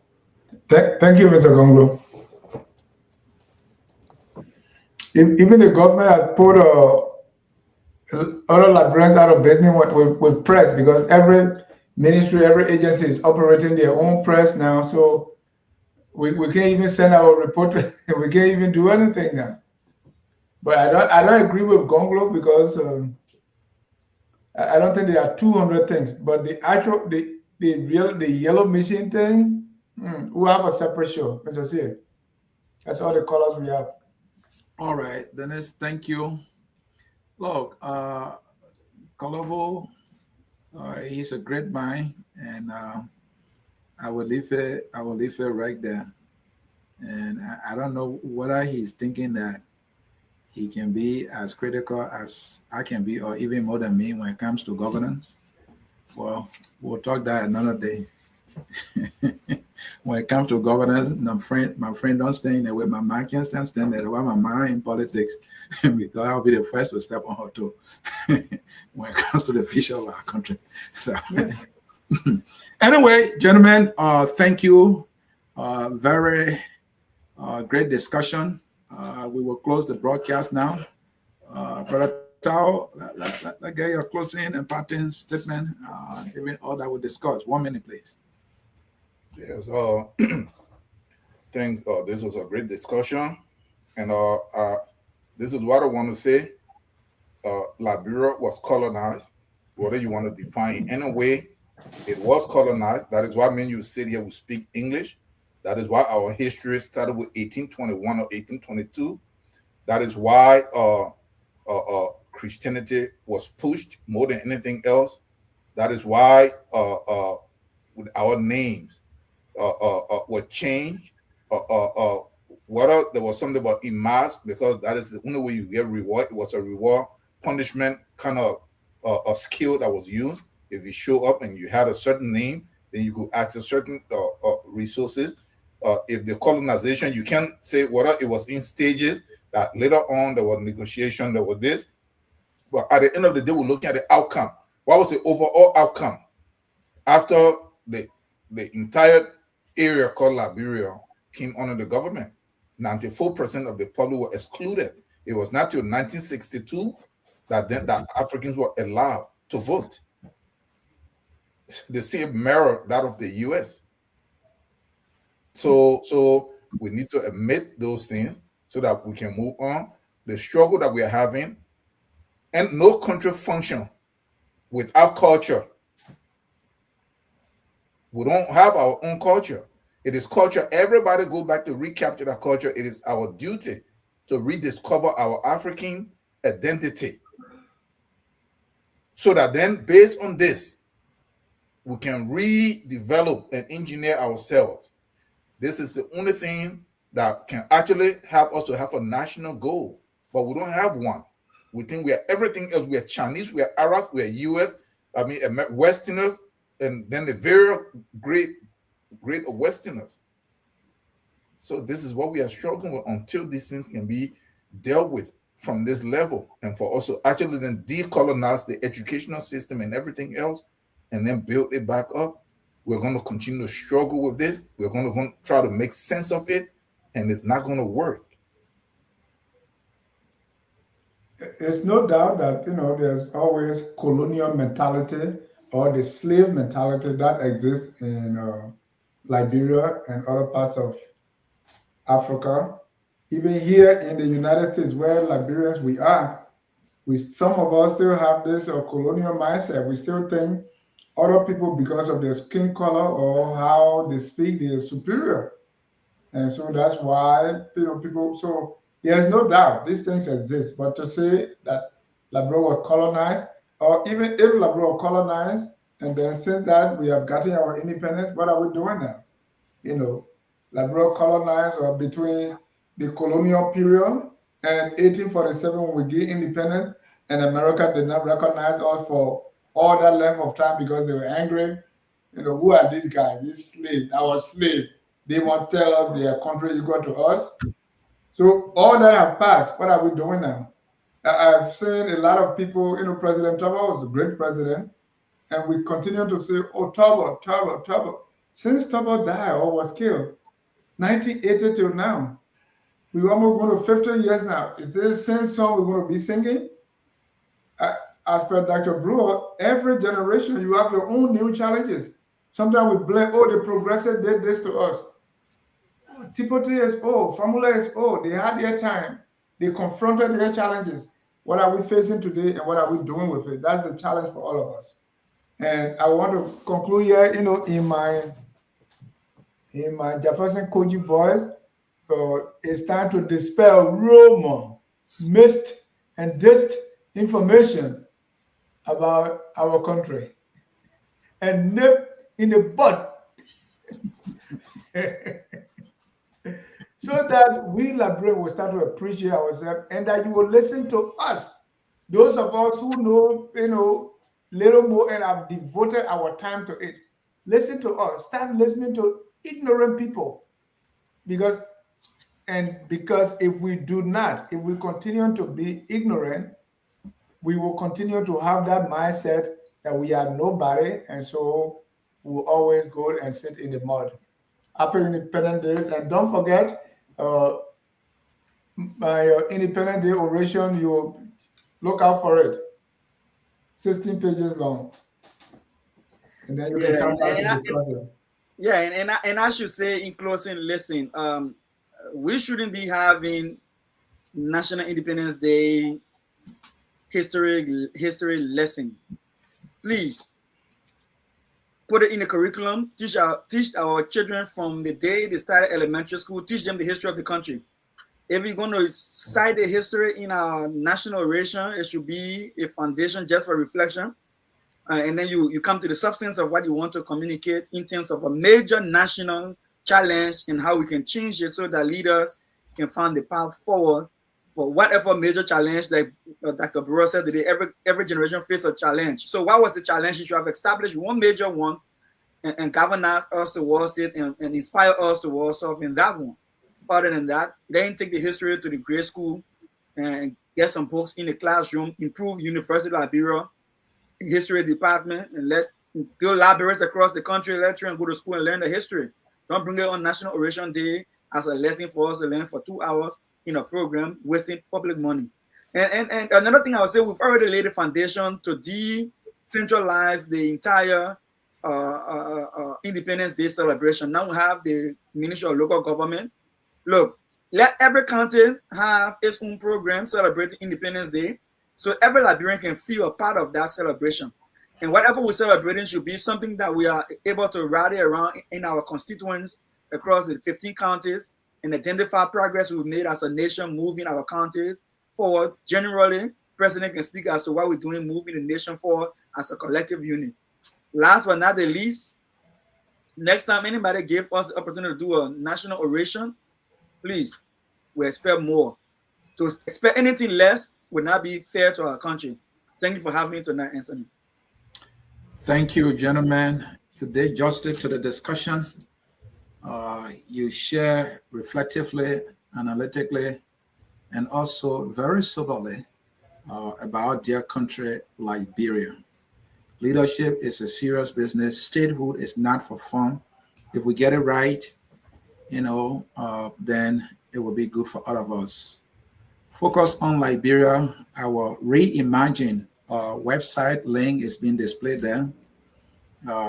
If you appreciate what we do here, we want you to always go on our website and follow the news. as it happens. News articles are there. We are doing analysis. We are writing opinions, literature there, world news, everything there. Go there, and then on our website, you will see a place where you can download our app. Only for Android people. If you have an Android phone, you can go and focus on Liberia. At the top there, you will see Get App, or at the bottom, you will see Download. Download it on your phone every time you have a free chance, and go there so you know what's going on in Liberia. We have played our part. It is now your time to play your part. We have to tell our story. Mr. Webman will not tell your story. If you give him the opportunity to tell it, he will tell it in a way that it will not look good for you. So the platform is here. We need all of us to make everything successful. I end with this. There is never a perfect start, just as the nation Liberia.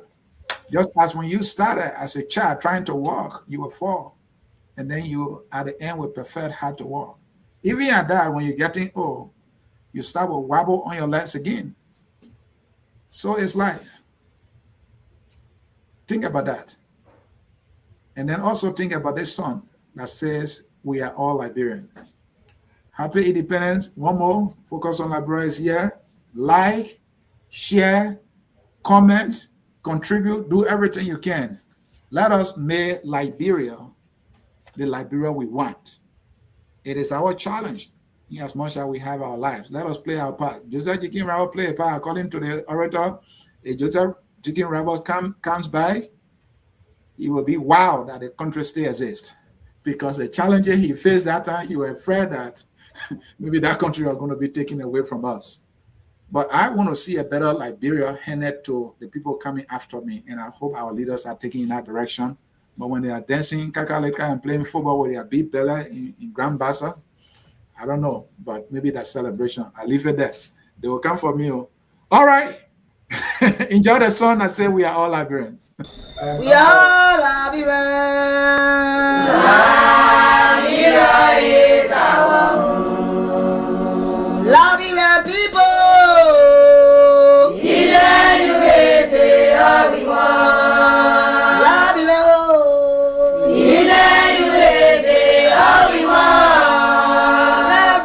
Liberia.